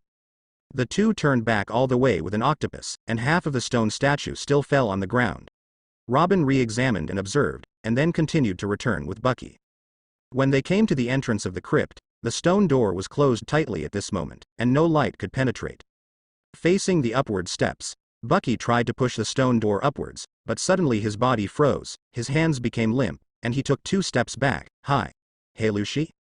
The sea tower stone is at least as hard as a diamond, and it will make the capable person weak." Even Bucky didn't expect that there would be a sea tower stone inlaid here. The place where this kind of steel is placed is really not a simple place. It should be that the gate closed automatically after the mechanism was linked. It's not unreasonable for this tunnel to exist for such a long time. Robin looked around at the nearby ground, walls, and ceiling, and said calmly, "There seems to be no way to open this door from the inside. I don't think we can get out, Mr. Red Nose." "You really don't care?" Bucky couldn't help but said, seeing the other party's calm appearance. "Doesn't matter. If you die here, it may not be a bad thing. Doesn't death just mean liberation? Actually, I have considered my death method a long time ago: hanging, shooting, assassination, and being buried in the sea." Luo Bin looked at the wick of the oil lamp that might be extinguished at any moment, and said slowly, "With Mr. Red Nose accompanying me, I think we won't be too lonely when we die." Her sad tone made Bucky a little creepy, and for a moment Bucky really felt that Robin had a determination to die, and it wasn't a joke. When Robin was 8 years old, her hometown suffered a demon-slaying order. From the moment she lost everything, the beautiful things of friends, family, and teachers are like 2 parallel lines in her world, and they have nothing to do with each other. After that, she was charged with destroying 6 naval warships, and was offered a high reward of 79 million. In order to survive, she struggled to survive in the dark world of betrayal, and this experience took up 20 years of her life. It is conceivable that her heart is not as strong as it looks on the surface, but more like a state where she will collapse when pressed on a straw. Bucky was silent for a while, then slightly raised his head to look at Robin, who was half a head taller than him, separated his right hand from his body, and placed it gently on Robin's head, brewing emotions, trying his best to make his voice contagious force. "Don't stop walking on the road of dreams. You can never predict the future, and you can't know whether the road ahead will be surrounded by thorns or flowers surrounded by butterflies. Try to keep going. Maybe a group of good partners will be there waiting for you. Share your joys and sorrows, listen to your past and future. At that moment you may see the real answer of the world. At least, it's not time for you to hand in the paper yet." Mr. Red Nose. The most fragile heartstring in Robin's heart was touched in an instant. Her eyes suddenly became sore, and tears flowed down uncontrollably. She covered her mouth with one hand, lowered her head, sobbed softly, and crystal tears fell one after another. Fall to the ground. In so many years of fleeing experience, whether it is pirates, bounty hunters, or even civilians, everyone curses her betrayal and hates her existence. It was the first time she heard such words encouraging her to live. It was like a fire suddenly rising in the cold night, warm and moving. Bucky took out the clown handkerchief he was carrying with him from his inner pocket, and passed it over silently. Robin took the handkerchief and looked at it in the palm of her hand. She didn't use it to wipe her tears, but carefully folded it up and put it in her close-fitting pocket. Then she wiped her tears with her sleeve and grinned, showing an indecent and slightly funny smile. "It looks ugly when you cry. A friend of mine once told me that no matter you are sad or happy, you should smile more, so that you will be happy. He he he he." What a strange laugh. Bucky looked at Robin helplessly. Although he knew that the laughter came from Robin's only friend, he still couldn't help complaining. "It's not surprising at all, it's because I'm happy. I'm like this. Okay, Mr. Red Nose, let's find another way out." The depression on Robin's face gradually disappeared, and the calmness of the past was restored. If it weren't for her red eyes, she wouldn't be able to see the appearance of crying just now. Bucky took out the phone bug with half of his hair and only one eye exposed. Since the seafloor stone can be placed at the door, it must not be so easy to break through other places, so there is no need to do hard work. I brought it phone bugs, find a way to get them to open from the outside. After dialing out the phone bug's eyes opened, and Kabaji's voice came from inside. Captain Bucky. Kabaji, are you still in the village? Yes, our people are all waiting for your order. Whether it is food or wine, they have been purchased from the villagers at market prices according to your order, and they have been transported to the ship. Very good, you lead people to the jungle to the west. I made a sign of the cross along the way. You follow the sign to the ancestral ruins. I will wait for you here, my red nose will guide you. Asshole. How could your red nose guide you? Hanging up the phone and putting it back in his pocket, Bucky helplessly held his forehead. This disturbing sequelae always made him speak in a stupid way. Robin said. It takes half a day to get here from the village. It seems that we will spend one night together tonight. Of course, without this guy, I'd like to. Bucky looked at the big octopus with disgust. Kajiu. The big octopus waved its tentacles wildly, venting its dissatisfaction. The two sat on the ground with their backs leaning against the wall, and the big octopus also sat on the ground, thinking about their own things. The only oil lamp in the crypt flickered on and off, like a candle in the wind, but it stood firm and never went out. After an unknown amount of time, Robin said softly, Mr. Red Nose. Bucky didn't answer, as if he was asleep. Robin took out the handkerchief and looked at it carefully. It was tattooed with a skull pattern with a red nose.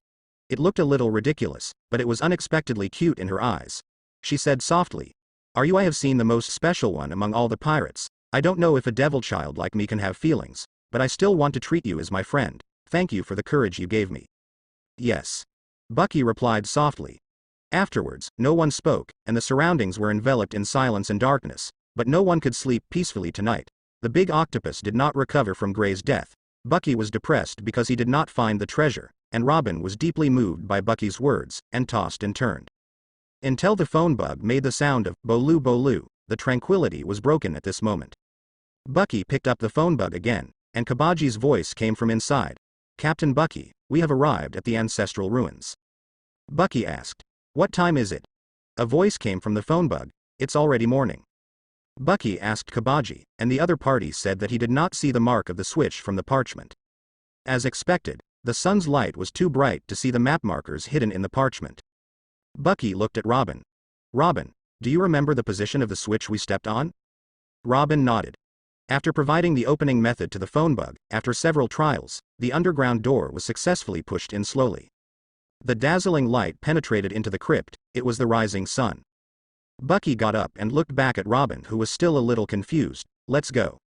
Ah. For her, although it is dark here, there is no need to worry about the malice of outsiders, so she can keep her heart temporarily peaceful and serene, and the dawn outside is like a dark cage that is gradually formed. Once she walks out of the passage, she will walk into this passage, a prison formed by the enmity of the whole world. No, hold on. Nicole Robin, even if there are too many enemies in front of you, you must stick to your own path. Robin's eyes became firm. The air outside was much fresher than inside. Looking at the halo from the early sun, Robin pulled her sideburn hair behind her ears, and stood up slowly. It might not be bad to live on thick and thin. She looked at the big octopus and said, Brother Octopus, would you like to come with me? Maybe we can take care of each other. Kajiu.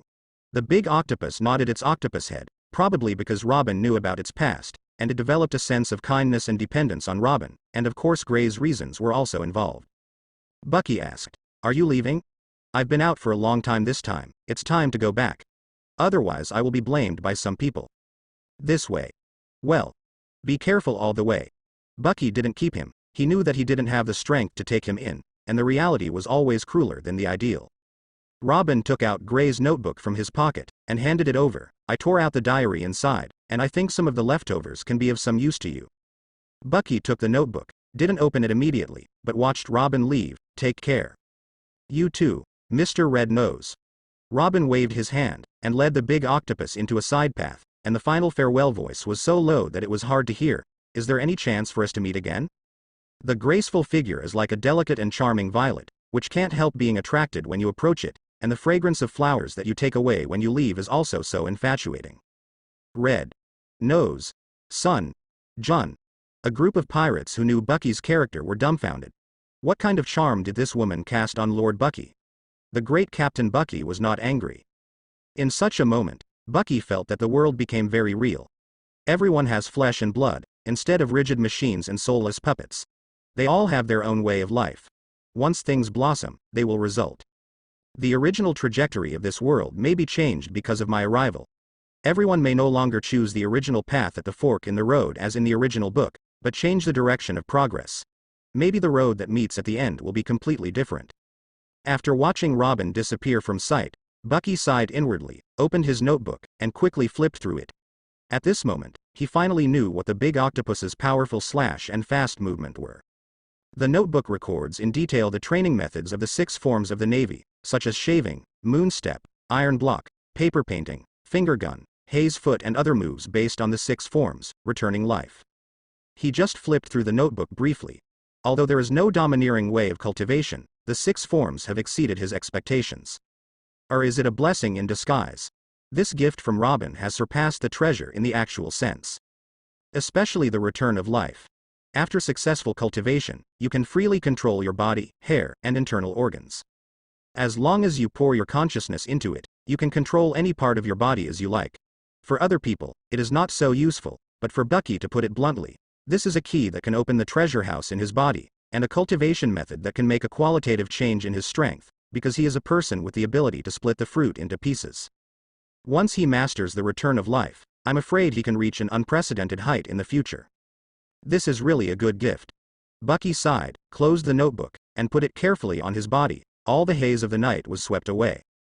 He walked to the vicinity of the underground entrance and looked at the cross-section of the stone gate. From top to bottom, there were 3 or 4 layers of metals of different colors and the bottom layer of thin Hailu stone. Bucky turned around and asked, "Kabaji, can you cut a piece here?" "It's a small matter. Leave it to me, Captain Bucky." Kabaji walked over, pulled out the Sakura Fubuki from his waist, tapped it lightly on the stone layer, made a clanging sound, and then swung it down vigorously. The light of the knife seemed to be scattered like cherry blossoms, and Shimon remained motionless. "Bucky. Captain Bucky, give me another chance." Kabaji was stunned for a moment, his face a little shy. He swung the big sharp knife again, and slashed down. Swish. Swish. In an instant, he slashed twice in the air, but the result was the same as last time. There were 3 or 4 pieces of metal and Hailu stone in the interlayer, which couldn't be cut off so easily, not even with a big sharp knife. "Damn it. Open it." Kabaji slashed wildly in various postures facing the stone gate, but except for some of the stone bricks on the top of the stone gate being cut off, the hardest metal part was not affected at all, only a few shallow light scratches. In the end, he fell to the ground like a dead cow, panting, and he didn't even have the strength to swing the knife. He said solemnly, "Captain Bucky, I'm sorry, but I can't cut it down." Was this guy an idiot, too? Bucky was speechless for a moment. He should have known the consequences after the first cut. In order not to lose face in front of everyone, the chief of staff ended up being even more ashamed. If the Hailu stone can be taken down here, even if it is against the natural system, it will have the power to parry it. Unfortunately, ideals and reality often run counter to each other.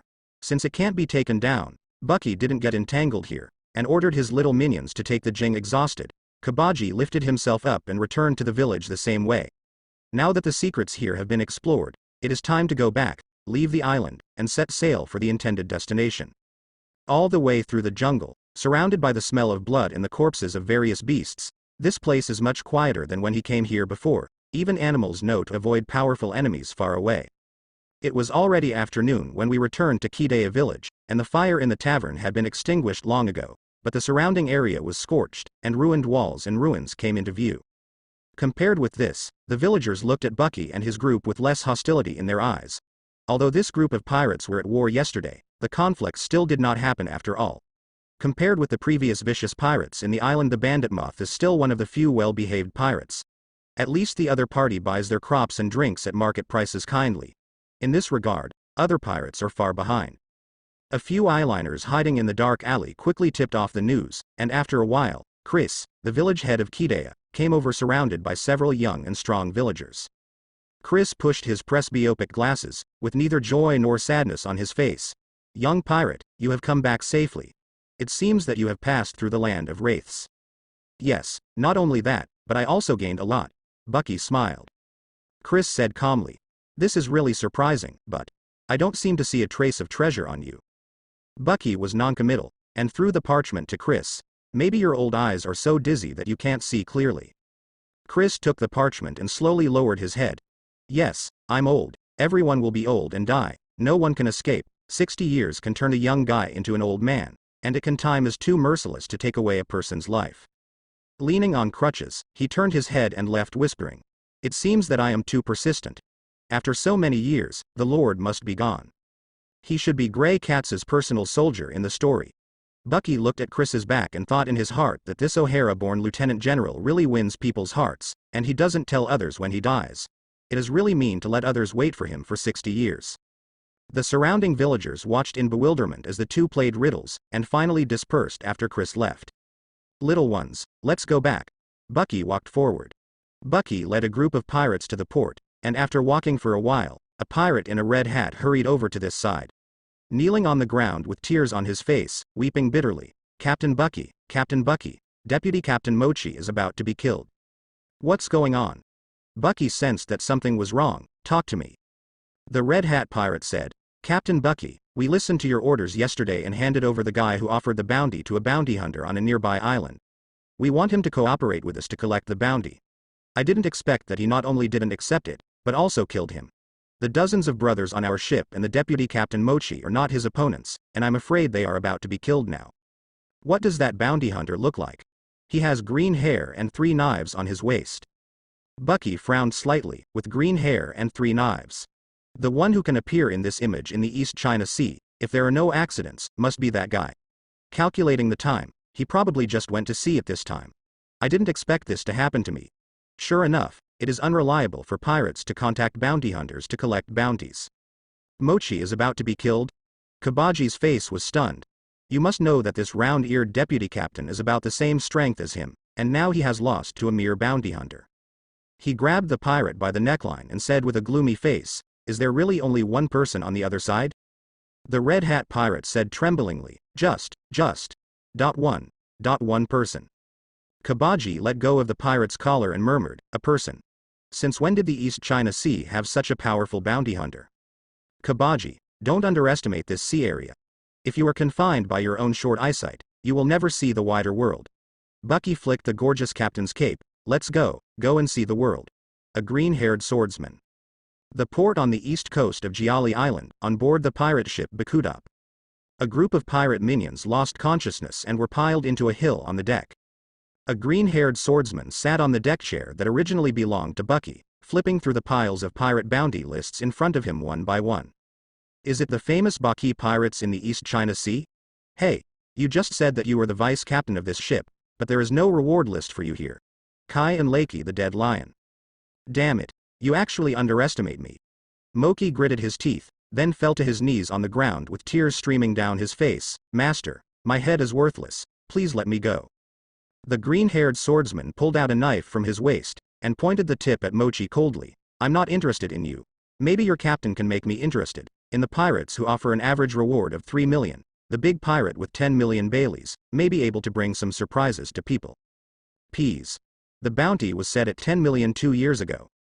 Mochi rubbed his butt against the deck and retreated quickly, with a pandering expression on his face.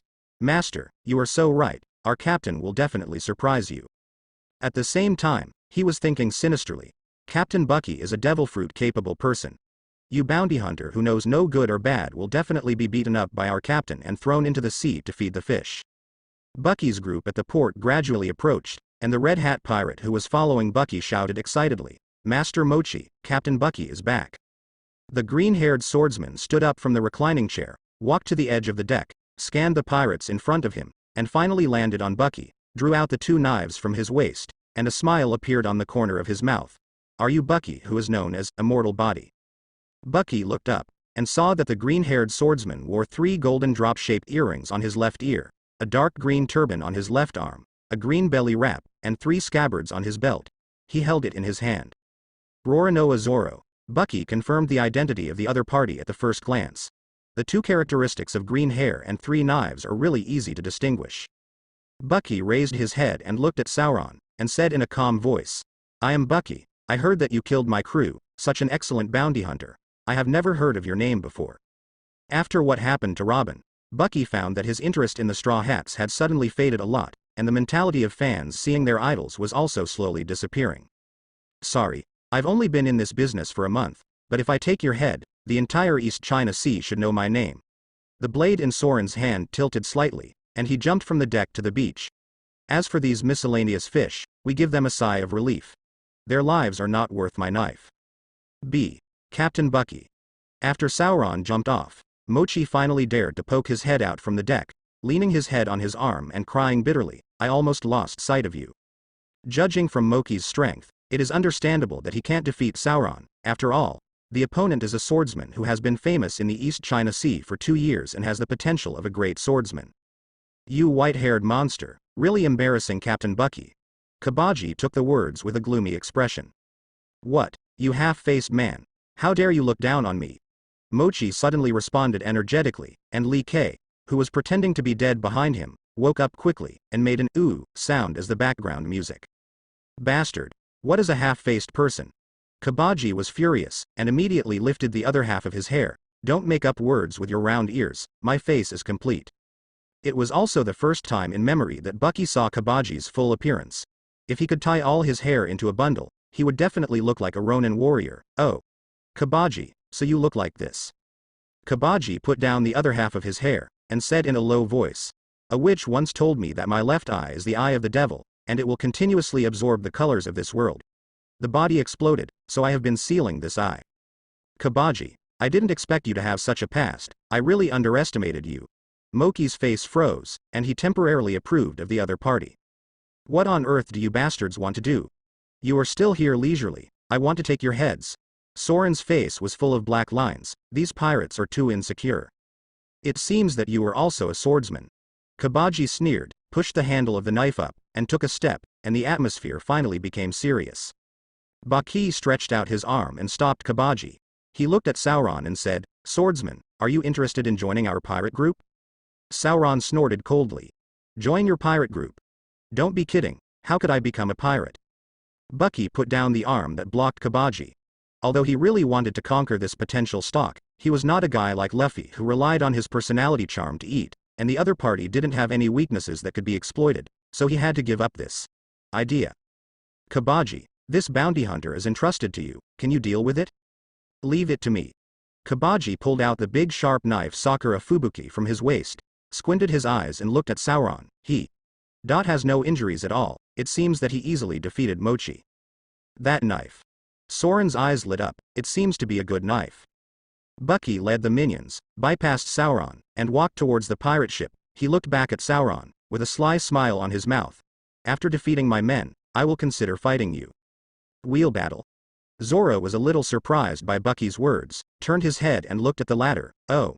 What a strange pirate. Just when his attention was focused on Bucky, Sakura Fubuki stabbed over without warning. The voice was very soft, and there was no movement. Sauron jumped between his eyebrows, and quickly crossed 2 iron knives across his chest, stopping the almost sneak attack. Clang. Kabaji's sword was blocked, and only then did he really feel the power of a monster from the opponent's sword. The instinct from the swordsman told him that this person was more terrifying than the opponent he had encountered before. The corner of Soren's mouth raised. You have some skills, but this is not enough to see at all. Is that so? Kabaji grinned coldly, and the Sakura Fubuki in his hand twirled wildly, as if performing acrobatics. Spin. The snow is flying. There was a gust of wind permeating the big fast knife, and in the illusion created by the rapid movement, the blade fell like snowflakes along with the weary wandering wind. At this time, the knife in Kabaji's hand was spinning rapidly like a drill on the blades of the 2 big knives that Sauron was defending against. He himself is a swordsman who tends to acrobatics and tricks, and using blindfolds is also his forte. In the astonishment of Sauron, Kabaji suddenly retracted Sakura Fubuki, and looked at him coldly. This is the first time I have seen a swordsman with 3 swords, but now you only have 1 spare sword. How can you do it? What? Sauron looked at the 2 curled blades in his hand, and there were tiny cracks on the blade, the iron blade that might break at any time, and he was furious. You bastard. Although Kabaji got the big sharp knife, he was not overly complacent and had the idea of blind arrogance. In this battle, he planned to use the big fast knife to surpass the sharpness of ordinary iron knives, weaken the opponent's fighting power, and destroy without the swordsman's weapon, the opponent is equivalent to a beast that has been pulled out of its minions. Bucky returned to his pirate ship with a group of minions, stood on the deck and watched the situation below, and became interested. Kabaji is indeed despicable to a certain extent. To the enemy, a despicable guy is the same, it means a headache, hateful and troublesome, but from another perspective, such a person is more able to perceive the enemy's weakness and attack selectively. In this sense, despicable is not a commendatory word. But even so, Bucky was not optimistic about this battle. He ordered Mochi to wake up the pirates on the ship and prepare to sail. This is not a spare knife. Zoro put the big sharp knife in the Daoyi character on his waist in his mouth. You bastard, I will let you experience the three-sword style. Kabaji sneered, stepped forward to stab and slash, although the big fast knife was sharp, but compared to it, this knife weighed half as much as his original one, and it was still relative for him to swing such a knife. Difficult and uncomfortable, he does not intend to engage in a protracted battle with the opponent, so every move is unreserved. Sauron also continued to block and parry. Bang bang bang. The sound of metal intertwining and colliding came from standing on the battlefield, and Kabaji and Sauron made dozens of moves in a short while. For Sauron, who is used to attacking with 3 knives, he seemed a little powerless in the face of Kabaji's offensive. In a swordsman duel, the quality of the knives largely determines the outcome and life and death. Because the 2 iron knives, due to the relationship that may be broken at any time, Sauron, who takes the power route, dare not pour all his strength into the sword, for fear that the 2 swords will be cut off by the opposing force in the next moment. Strength. Therefore, it seems that Kabaji is not only pressing against Sauron, but the latter may lose at any time. But in fact, in this battle, Kabaji felt more and more his own shortcomings. This big sharp knife was far less handy than the previous one, which made his physical strength exhausted very quickly, and he felt that the opponent constantly adapting to the rhythm of the battle. He is simply a warrior born for battle, extremely terrifying. If this goes on like this, you will definitely lose. If you can't deal with the opponent head on, then. Acrobatics. Water vapor murder incident. Kabaji falsely stabbed his sword, and when Sauron was resisting, he suddenly jumped back, centered on the handle of the knife, and spun quickly, rolling up dust on the ground. The surrounding field of vision was suddenly shrouded in mist and dust. Sauron looked around cautiously, guarding against the opponent's sneak attack, and at the same time felt very upset. This guy, what is he doing? In his opinion, this is definitely not a duel between swordsmen. Suddenly he was startled, a strong sense of crisis welled up in his heart. He suddenly looked up, and under the strong sunlight, a black figure fell straight down with the chill and coldness on the knife light. Acrobatics. Enjoy the cool summer fireworks. One word sword. The voice and the figure fell together, and Kabaji used the huge addition of gravity when he fell and all his own strength to stab. The blow was fast and hard. Boom. Huge dust rolled up on the ground, centering on the blade inserted into the ground. The surrounding ground began to crack, and cracks spread out one after another 7 to 8 meters long and tens of centimeters wide. Kabaji drew a big sharp knife from the ground, stood up while squatting on the ground, gritted his teeth, and said, "Did you run away?" In his expectation, the killing blow that could have eliminated the opponent didn't even touch the opponent's clothes, and the opponent's speed and reaction were much faster than he imagined. The smoke dissipated, and Sauron stood 10 meters away unharmed. The black and green turban on his arm was already tied to his head, and the corner of his mouth curled up. "What are you doing? Are you juggling? It seems that you don't understand what a swordsman is." After saying this, Soren's aura suddenly changed dramatically, and his eyes were covered with a trace of coldness. "Let you understand the gap between you and me." Kabaji's pupils shrank, and he tightly held Sakura Fubuki in his hand. "You actually said that I don't know what a swordsman is, then I will use my real sword skills to let you take a good look. Go to hell." He was like an enraged beast, rushing forward like an arrow from the string. The Sakura Fubuki in his hand pierced straight, containing his full blow, as if piercing the invisible air. Even the surrounding voices began to change sharpened. 3 swords. Ghost slash. 3 piercing sword lights flashed across the air, and the surroundings fell silent for a moment. At this moment, Kabaji saw only these 3 sword lights, and they intersected with Sauron in an instant. Bang bang bang. The 2 iron knives in Soren's hands finally couldn't bear his full strength, and they were broken one by one. Captain Bucky, Kabaji won. Mochi standing on the deck swallowed his words before he finished speaking. He saw an astonishing scene. The knife in Kabaji's hand came out, and several bright blood flowers suddenly bloomed on his chest. His eyes were white, and he was about to lose consciousness. He said in his last voice, I will lose to you, who is not famous. Bounty hunters. I'm not some unknown bounty hunter. My goal is the world's #1 swordsman. Sauron recounted his declaration domineeringly, and slowly turned around. It's your turn, immortal Bucky. After saying this, Soren's expression changed. Two strange wrists were suspended in the air. One grabbed Kabaji, and the other grabbed Sakura Fubuki, and quickly retracted towards the pirate ship. Far. Sauron was furious. You bastards, you are playing me. The red-nosed pirate just now swore that after defeating his men, he would fight himself against himself, but now he can run faster than a hyena. This bastard has no shame or self-consciousness of being a big pirate at all. Sauron strode to the small boat near the port, untied the rope, picked up the oars, paddled desperately, and shouted, Bucky worth 10 million, don't try to run. From the beginning, Bucky had his own plans and ideas. Although he was not afraid of slashing, there was no need to get entangled with Sauron now. His real purpose is to make the two cadres on the ship more aware of their weakness, and in this world, weakness can't do anything. Bucky put Kabaji and Sakura Fubuki on the deck, and ordered the only rosacea pirate on board who knew some medical skills to take Kabaji to bandage him for treatment. He leaned on the railing of the ship, watching Sauron, who was paddling desperately with his hands as if he had been spat with chicken blood, and shouted, bastard, and, don't run. From time to time, he couldn't help feeling a little ridiculous, and called a pirate. Go bring the cannon over here. Yes, Captain Bucky. The pirate moved very quickly, pulled a cannon over, and brought Bucky's shells under Bucky's instructions, and loaded them into the gun mount. Bucky held the torch himself, pointed the muzzle at the small boat, and lit the fuse. Goodbye, Roronoa Zoro. Bucky's cannonball blasted towards Sauron the moment the fuse burned out, and the next moment it precisely blew up the small boat, like beautiful fireworks blooming, causing waves in the nearby seawater, and the sky in the distance billows of black smoke rose. Seeing this unsuspecting victory, Bucky turned around and stopped looking there. He didn't think that Sauron, known as the monster of the East China Sea, should be killed so easily. If he really died, it was his fate, right?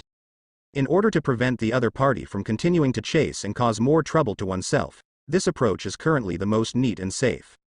Afterwards, Bucky ordered someone to count the number of pirates on board.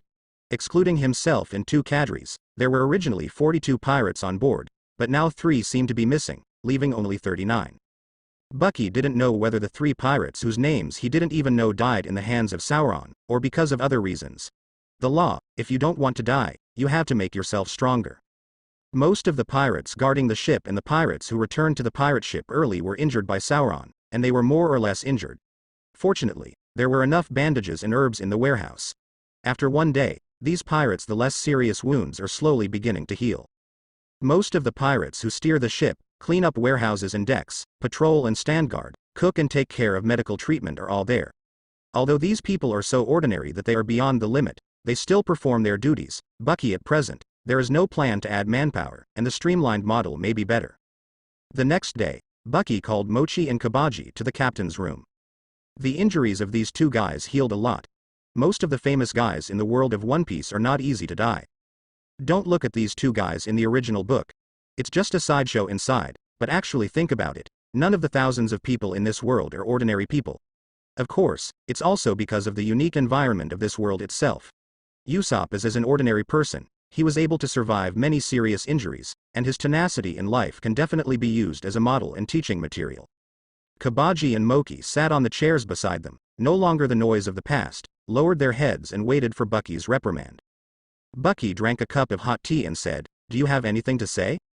Kabaji and Mochi shook their heads surprisingly unanimously. No. Just an unknown bounty hunter almost picked this ship all over and completely defeated them. Even they themselves couldn't find any reason to hide their failure. In this case, let me tell you that there are not a few monsters with similar strength to this bounty hunter in the East China Sea, and there are countless monsters on the Great Route. Although these words are exaggerated, they are almost not going anywhere. Bucky frowned. I can also tell you very bluntly, my goal is to fight for the hegemony of the Great Route. With our current strength alone, we can't make any waves on the Great Route.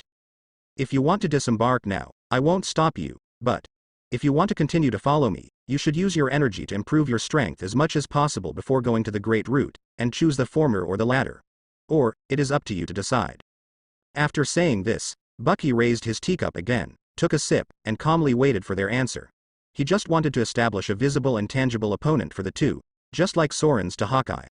Challenge. but the current situation is not as tragic as Soren's defeat to Hawkeye in the original book. In the same way, Soren's strength will definitely cast a lot of psychological shadow on the two of them. Once the fear stops under this shadow, it means that there is no possibility for them to grow in the future. Such a crew, even if they are brought on the Great Route, will quickly retreat. The world of pirates is a grouped world after all, and it is absolutely impossible for one person to achieve great things alone, whether it is the original Roger or the current 4 emperors. Are all teams formed by the strong together. Only such a team can withstand the pressure of swarming from all directions and is as solid as a rock. As a man with ambition hidden in his bones, Bucky must know whether the determination of the 2 cadres under him is enough to support him on the great voyage, if even this cannot be done. The process of waiting for the answer is long, and the process of choosing the answer is also very tormented. Kabaji raised his head weakly, and looked at Bucky in surprise. He felt that the captain who had been with him for so many years had suddenly become a little different. He couldn't say what was different, but it made people feel incomprehensible. Maybe this weekday the cunning, treacherous, selfish, mean and ruthless captain will only show his true colors when he shows his ambition. He lowered his head slowly again, whether to go or stay, choose to surpass himself or continue to be unknown, all in this thought. Mochi didn't think as much as Cabbage. Normally, he would do what Captain Bucky said, and he would not think about why he did it and what the result would be if he did such a thing. But today, Captain Bucky is not like instead of giving orders as usual, he was thrown a fatal multiple choice question, and he suddenly felt a little scared and at a loss. Bucky is waiting. If these 2 cadres have the same desire to become stronger as him, he will not hide his secrets, and the Navy 6 types in his notebook will be shared with them without reservation, but if they shrink back here, he will not. It is doomed that their future membership will be unknown, drowning in the endless waves of pirates. Kabaji thought for a long time, knelt down on his knees, solemnly and resolutely, and swore in the highest form. I, Kabaji of the Bucky Pirates, swear to follow Captain Bucky to the death. Seeing this, Mochi seemed to have made up his mind, and knelt down unwilling to be outdone. I, Mochi from the Bucky Pirates, will follow Captain Bucky to the death. Bucky was a little satisfied with the determination of the 2 cadres. He separated his hands and lifted them up from the ground. Very good. There may be some hidden strong men in the East China Sea, but finding them is tantamount to finding a needle in a haystack, and the strong men have an unruly heart, so it is not easy to recruit them, not to mention that these people are more loyal than others. Not to mention the 2 cadres who have followed him for so many years. Instead of looking for it for no purpose, it is better to make the combat effectiveness of your own pirate group itself stronger and more reliable. Bucky got up, took out from the counter the sea chart that he had traveled across the East China Sea for many years and recorded the positions of the various islands, and spread it on the table. He pointed to a circled island. Our destination after this is here. Where is this place? Kabaji and Mochi recalled for a while, and suddenly looked at each other. A strange and fresh island that landed a year ago appeared in their minds. Bucky continued. That's right, it's the uninhabited island we stayed on a year ago. After arriving this time, we will stay there for 1 to 2 years. In his memory, when the pirates were wandering in the East China Sea a year ago, they found an uninhabited island, but due to the island itself, they left in a hurry after only staying there for 2 days, and marked it with a warning sign to avoid enter the island again. But at present, this island is definitely the best place for cultivation. Kabaji and the 2 quickly swallowed their saliva, and their expressions seemed a little nervous. If they stayed on that strange island for 1 to 2 years, it would kill them. Looking at the expressions of the 2, Bucky asked, if you have any opinions, please speak up. Mochi quickly said, we. Shut up. The white-haired monster. Kabaji closed his eyes. Have you forgotten what we said just now? Have you forgotten the lesson that Bounty Hunter taught us? Rather than die in a humble way in the future, it is better to bear it now. Painful training, that swordsman, I will definitely avenge him. Although Kabaji's reprimand made Mochi feel very uncomfortable, but he did not refute this time, or said that the other party's words could not find fault, he whispered. I have no objection. Bucky nodded. Very well, in 3 days, we should be able to reach that island. After all, this sea area is not a great sea route, the weather changes are not so capricious, and the role of the navigator is not so critical. As long as you go straight along the goal, you can reach the island, and Bucky has already ordered the half-baked man on the ship. The navigator and the helmsman control the direction of progress. If there is no accident, 3 days will be enough. 2 days later, the waves on the usually calm sea became more violent, and the waves began to surge violently. The waves surged onto the deck, and the pirate ship began to shake from side to side. Bucky, who was resting in the captain's cabin, couldn't calm down any longer. He read the tips and techniques of the 6th naval style in his notebook. He got up from his chair and walked outside. The navigator stood on the deck, commanding the helmsman in the ship to adjust his direction from time to time.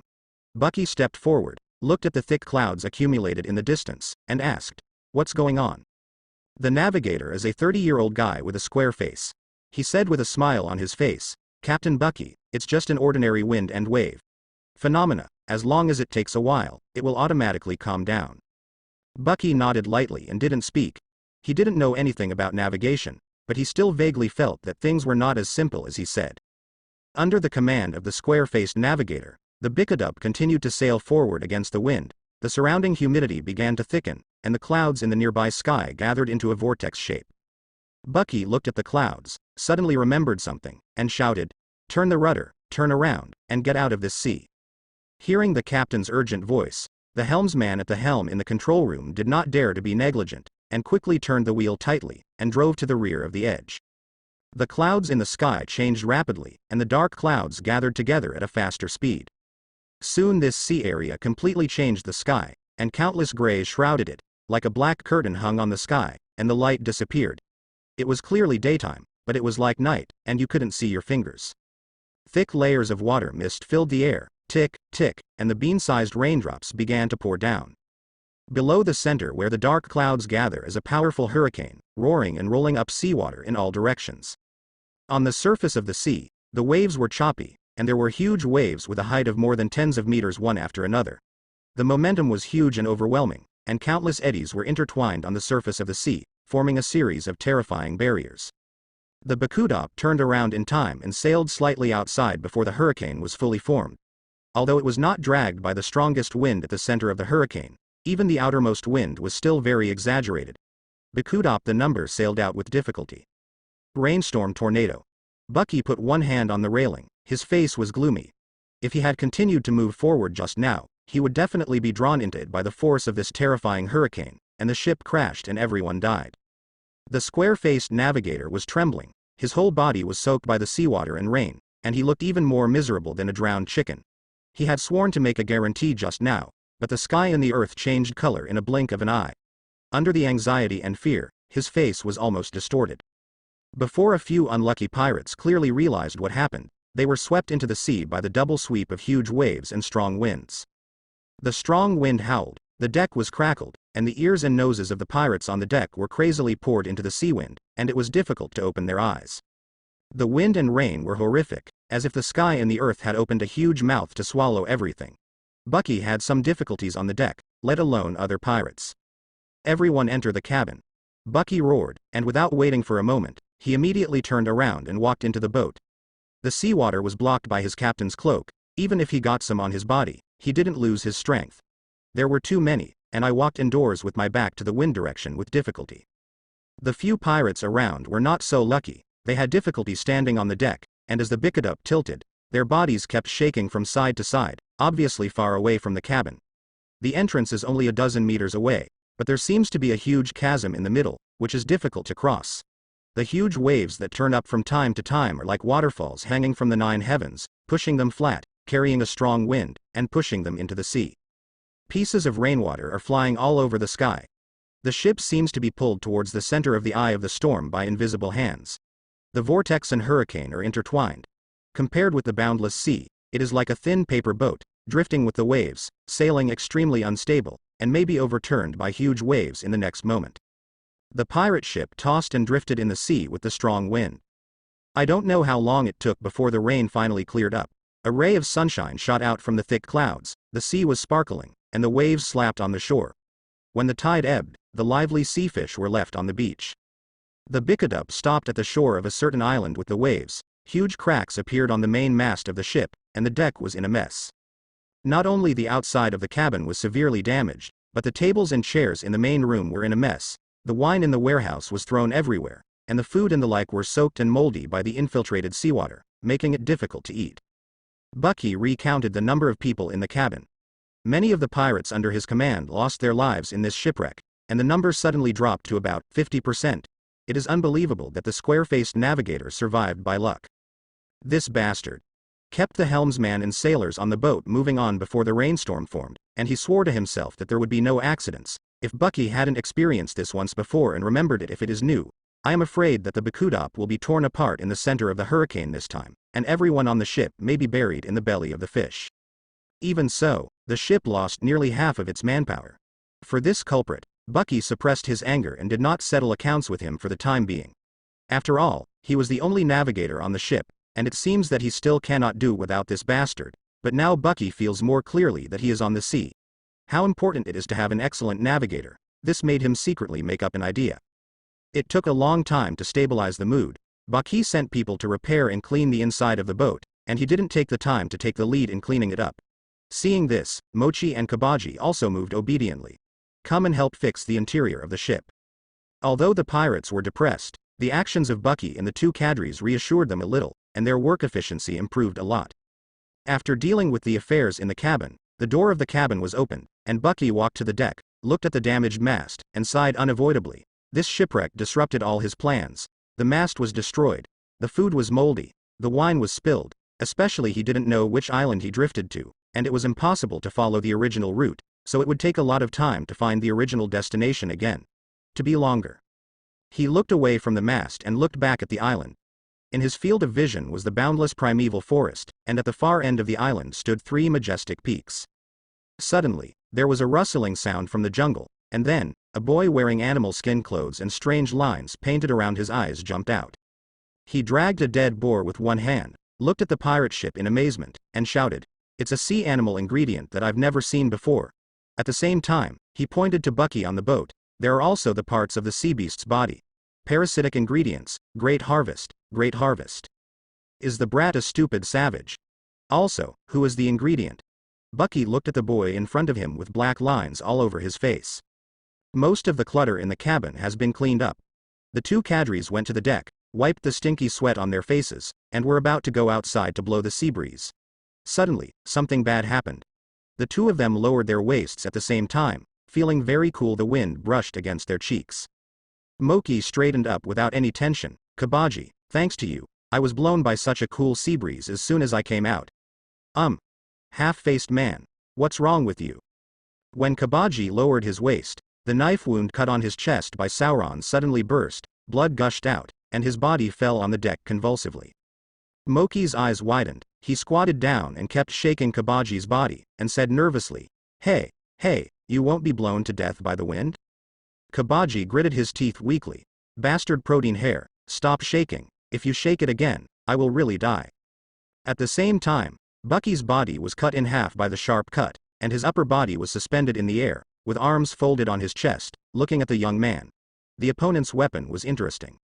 With one right hand, the young man in animal skin caught the strange boomerang that flew back from the sky at high speed. He looked at Bucky, whose body was divided into 2 parts, in amazement. After a moment of silence, he said suddenly, "I know, yes, it's upright sashimi." "What are you idiot talking about?" Bucky had a bruise on his forehead. The boy stroked his chin, pointed to Bucky's red nose and said, "Could it be cherry upright sashimi?" Bucky lit up the dagger in both hands, and said angrily, "I'll send you to Wangchen Road right away." "Wait a minute, Captain Bucky." Mochi stood upright in front of Bucky, looking at him with serious eyes. Although Kabaji is despicable and shameless, he is a completely insidious villain, but he is also the one I respect. Opponent, this brat killed Kabaji. Today I want to avenge my opponent. And partner. After finishing speaking, Mochi jumped off the deck and glanced back. He seemed to have stepped on something. He didn't take it to heart. He stared at the young man in front of him, with the waves lapping behind him, as if responding to the tragic friendship between men. Kabaji's arm left the deep footprints of Mochi when he stomped down hard. He spat out blood and said weakly, "Bastard, when I recover from my injury, I will definitely kill you." Bucky, who was standing on the deck, did not stop Mochi. If he had to take action against a local native, then it would be too shameful for him to be the captain. Likey. Mochi pointed forward, and suddenly a lion sprang out from behind, with its bloody mouth wide open, staring at the animal skin boy like a crying ordinary person. The animal skin boy didn't show a frightened expression, but rubbed his fingers under his nose, and shouted excitedly, "Lion food living on sea beasts. Likey, tear him apart." Following Mochi's command, Lee K scratched the ground with his paws, snorted 2 white puffs from his nostrils, and jumped forward in an instant, closing the distance with the opponent at an extremely fast speed in the blink of an eye. The corner of the animal skin boy's mouth curved into an arc, and a sharp and cold light suddenly appeared in his eyes that was contrary to his immature face. He threw the peculiar boomerang in his hand with a whoosh, and shot it at Lee K. One end of the boomerang is a blunt weapon, and the other end is a sharp blade. It swirls in the air to form a terrifying disc, and slices straight towards Li Chi's head. Li Chi hurriedly felt the power of this strange weapon in front of him, stopped his footsteps, rolled his huge body, and staggered past the boomerang. But the boomerang turned around and quickly returned to the boy's hand. The next moment, the boomerang was thrown out by the boy again, and an afterimage of the disc was drawn in the air. At this time, Li Ji was lying on the ground, and before he had time to react and dodge, the boomerang had already flown in front of its eyes, turning into a sharp cold light, and the situation instantly became precarious. The boomerang flew over in an instant, intersected with Li Chi, and returned to the boy's hand precisely. I saw that the purple mane around Li Ji's lion face was all broken, and his whole face became very clean and smooth. He stretched out his two front paws in a humane way, and touched his sunflower-like lion face in a daze. Indifferent for a while, as if unwilling to believe the truth, he quickly dug a hole on the beach, and then buried his head in the sand. The animal skin boy rubbed his fingers under his nose, and said with a chuckle, "The lion ingredients should be depilated first, otherwise it will affect the taste very much." After the words fell, a figure appeared behind him, and the whip in his hand was whipped like a flexible poisonous snake. The young man jumped up and jumped to a position 5 meters away. He was playing with a strange boomerang in his hand. Mochi, who knew when to come around behind him, pouted and said, "What an unreasonable upright food. Smelly brat. Watch me slit your mouth." Mochi approached quickly with the animal taming whip in his hand. He waved the black whip like a dazzling dense net, crackling in the air. The animal skin boy jumped left and right in his whip net, without any signs of exhaustion. His speed was very agile. The seemingly dense whip net didn't even touch his hair, and at the same time he said with ease, "That can't be done. I still have to taste a lot of delicious food in my mouth. If it is torn, I can't do it." Mochi yelled angrily, "You glib bastard, go to hell." He swung the whip with all his strength, and in the blowing wind and sand, the speed of the whip suddenly doubled, whipping away mercilessly like a spear. Through the feedback touch of the whip on the hand, it seems to have been whipped to the opponent's body. Mochi's face was filled with joy, and he kept waving the whip in his hand to whip at the opponent. "You brat. This is offending me." The fate of Deputy Captain Mochi.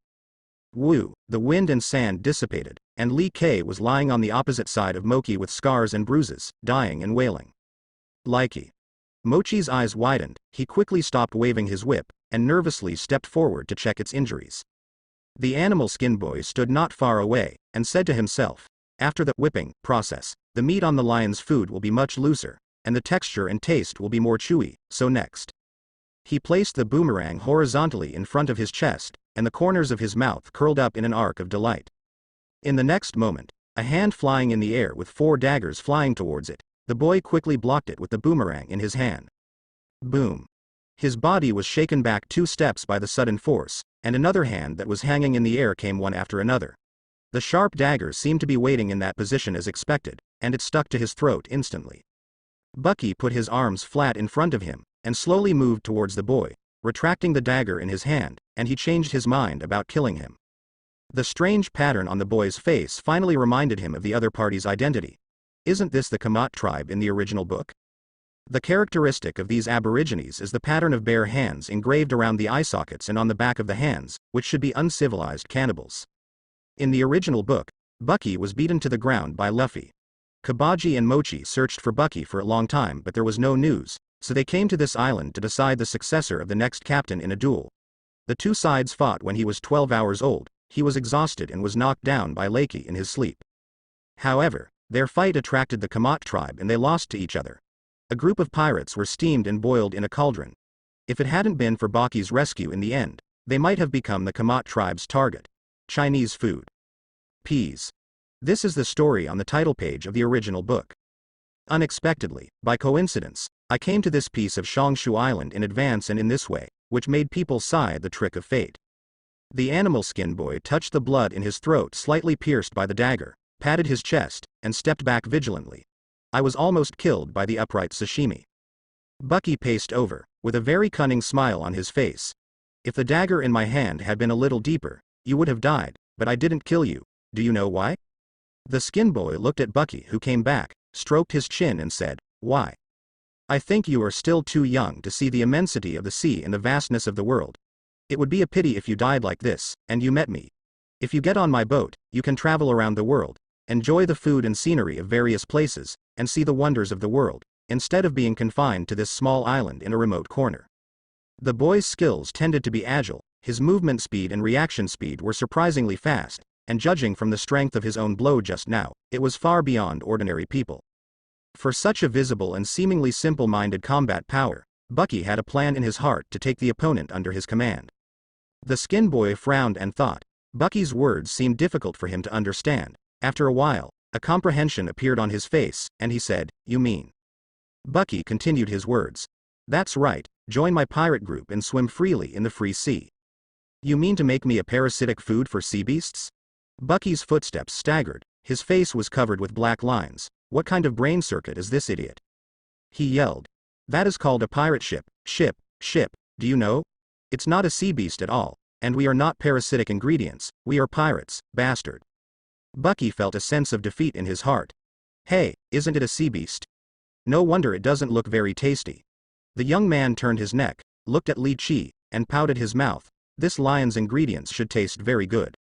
Li Kai sneezed, and met the boy's devilish eyes.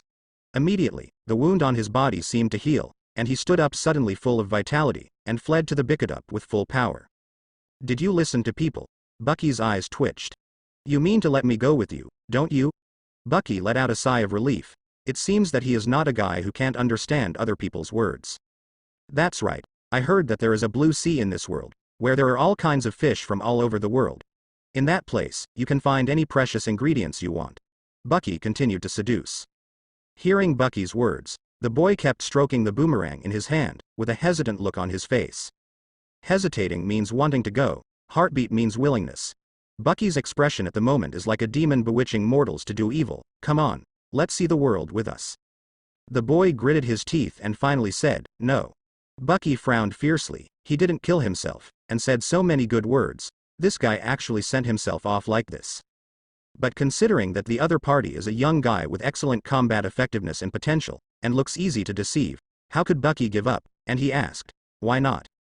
"Because the ingredients I cook haven't been approved by Mr. Shang Ling, so I don't have the conditions to become an adult yet," the boy said without reservation. Bear spirit? Cooking? Although Bucky didn't know much about it, he still said along the way, "Then if your cooking is approved, can you go to sea with us?" "If Master Shang Ling approves." The boy said halfway, his eyes couldn't help looking at the Bickedup. "Is this really not a sea beast? This is the means of transportation for our voyages." Bucky held his forehead helplessly. This guy's brain circuit really can make a sharp turn. Not only that, it is so closed that he doesn't even know about ships. "Oh." The young man responded half understanding, "After Master Shang Ling approves, I will have the right to choose to do anything." "That's it." Bucky rolled his eyes. "We will help you complete the Spirit Bear test. As a deal, the condition is to join us." The boy stretched out his finger and rubbed it under his nose, showing a sunny smile. "Okay." Since Captain Bucky let this guy board the ship, Mochi certainly didn't have any objections, but the other party agreed so readily, which made him a little nervous, and he asked in a low voice, "Captain Bucky, does he have any questions? Conspiracy?" Bucky whispered. "Emotionally, I think this guy is just a single-celled organism. Of course, intellectually, what you said is correct, but our ship's main mast was damaged by waves. Even if it takes a long time to repair it, 2 days of work, during this free period, I will do more important things, and I also need to get in touch with the other party, and if he really has any disadvantages for us, I will also reveal some clues." The location of this island is not recorded on the East China Sea chart in the captain's room of the Bickedup, which means that Bucky has no idea of the direction and position it is drifting to now, so he needs to know that this sea area is in the East China Sea. Only in which position can he confirm the direction of navigation, which means that he must communicate with the natives on the island. If he is lucky, there should be gains. Bucky stepped forward and stretched out his hand to the boy. "The captain of the Bucky pirates, Bucky." The boy looked at Bucky's action in puzzlement, then looked at his own hand, and shook it with Bucky. "Hey, my name is Shuma." "Well, don't hold it so tightly, and you can let go of my hand." Oh. Shuma quickly let go of his hand, looking at his hand curiously like a baby. "This guy's hands are not weak." Bucky began to ask. "Then what should I do? Lord Shang Ling will recognize you." Shuma looked up at the mountain peak on the island, and his gaze became focused. That's where Master Shang Ling lives. We need to make a pot of delicious food. If Master Shang Ling eats all of it successfully, even if they have obtained their recognition and blessing. The decorations on the opponent's body can tell that this is a race that admires totems. If the totem is a bear, it is also expected. Bucky said immediately. In this case, let's start cooking now. Shuma said with some annoyance. But, I don't have good ingredients, so I can't make delicious dishes, and I will definitely not be recognized by Master Shang Ling. His eyes quickly moved to Li Qi, who hid on the boat. If it's a lion's food, maybe Master Shang Ling will be very satisfied. Hey, don't make bad plans for Li Ke. Mochi came up and snorted coldly. It's really stingy upright ingredients. Shuma said dissatisfiedly, it's just borrowing the flesh from the body, it's too mean. Who is the mean one? Bucky was powerless to complain, and stood between the two, pushed the two guys who were not in the right direction, and pointed to the wild boar carcass on the ground. Okay. Repair horse, is it a bug or a dragon? Let's speak with facts. I have 1 taste buds on my tongue. Let me be a professional to evaluate your cooking. As long as you pass my level, I believe Lord Shang Ling will be satisfied with your cooking art. Of course, a normal person has 1 taste buds on their tongue, and Bucky wasn't bragging. Wow. 1 taste buds. Shuma exaggeratedly shouted, feeling full of energy, and immediately ran into the jungle. Wait for me. After a while, Shuma came back with a neat set of kitchen utensils and an exaggerated cauldron, put them on the ground, and patted his chest confidently. I'll make a big meal right away. Bucky, do you want it? Make a good review. Of course. Without further ado, Shuma took out a sharp razor and removed the fur from the wild boar. It is mentioned in the anime that this race is a natural gourmet cooker. Perhaps because of the talent of the race, Shuma is very focused and skillful in the process of elimination, clearing the redundant parts outside clean. Then, he changed another knife and sliced off the meat piece by piece. With a flick of the blade, he threw it into the cauldron with precision. Bucky whispered secretly, he didn't expect this guy's culinary skills to be so good, but this dazzling knife skill is beyond the reach of ordinary people. Is it really a racial talent? Put in the pot, turn on the fire, add water, put in various condiments, and control the heat. White smoke curled up from the cauldron, and the rich soup made people's nose flutter. Bucky's group, who hadn't eaten much all day, couldn't help swallowing when they smelled the smell of meat. The pirates on the boat ran over at some point and surrounded them. Bucky ordered his pirates to bring the wine on board. After a while, Shuma took out a bowl, scooped up a bowl of soup, and handed it to Bucky.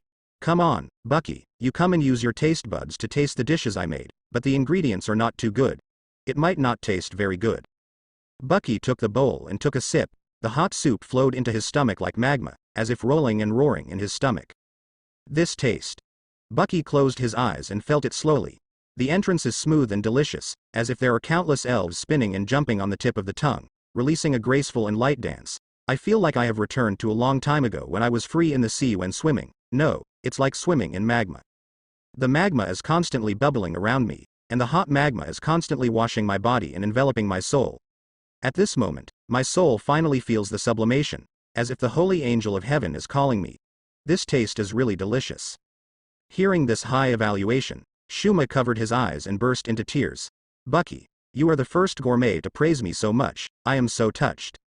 Mochi looked at Bucky's flushed face. Captain Bucky, is it really so delicious? Try it, you'll know. Bucky forced the remaining soup into Mochi's mouth. Grumbling.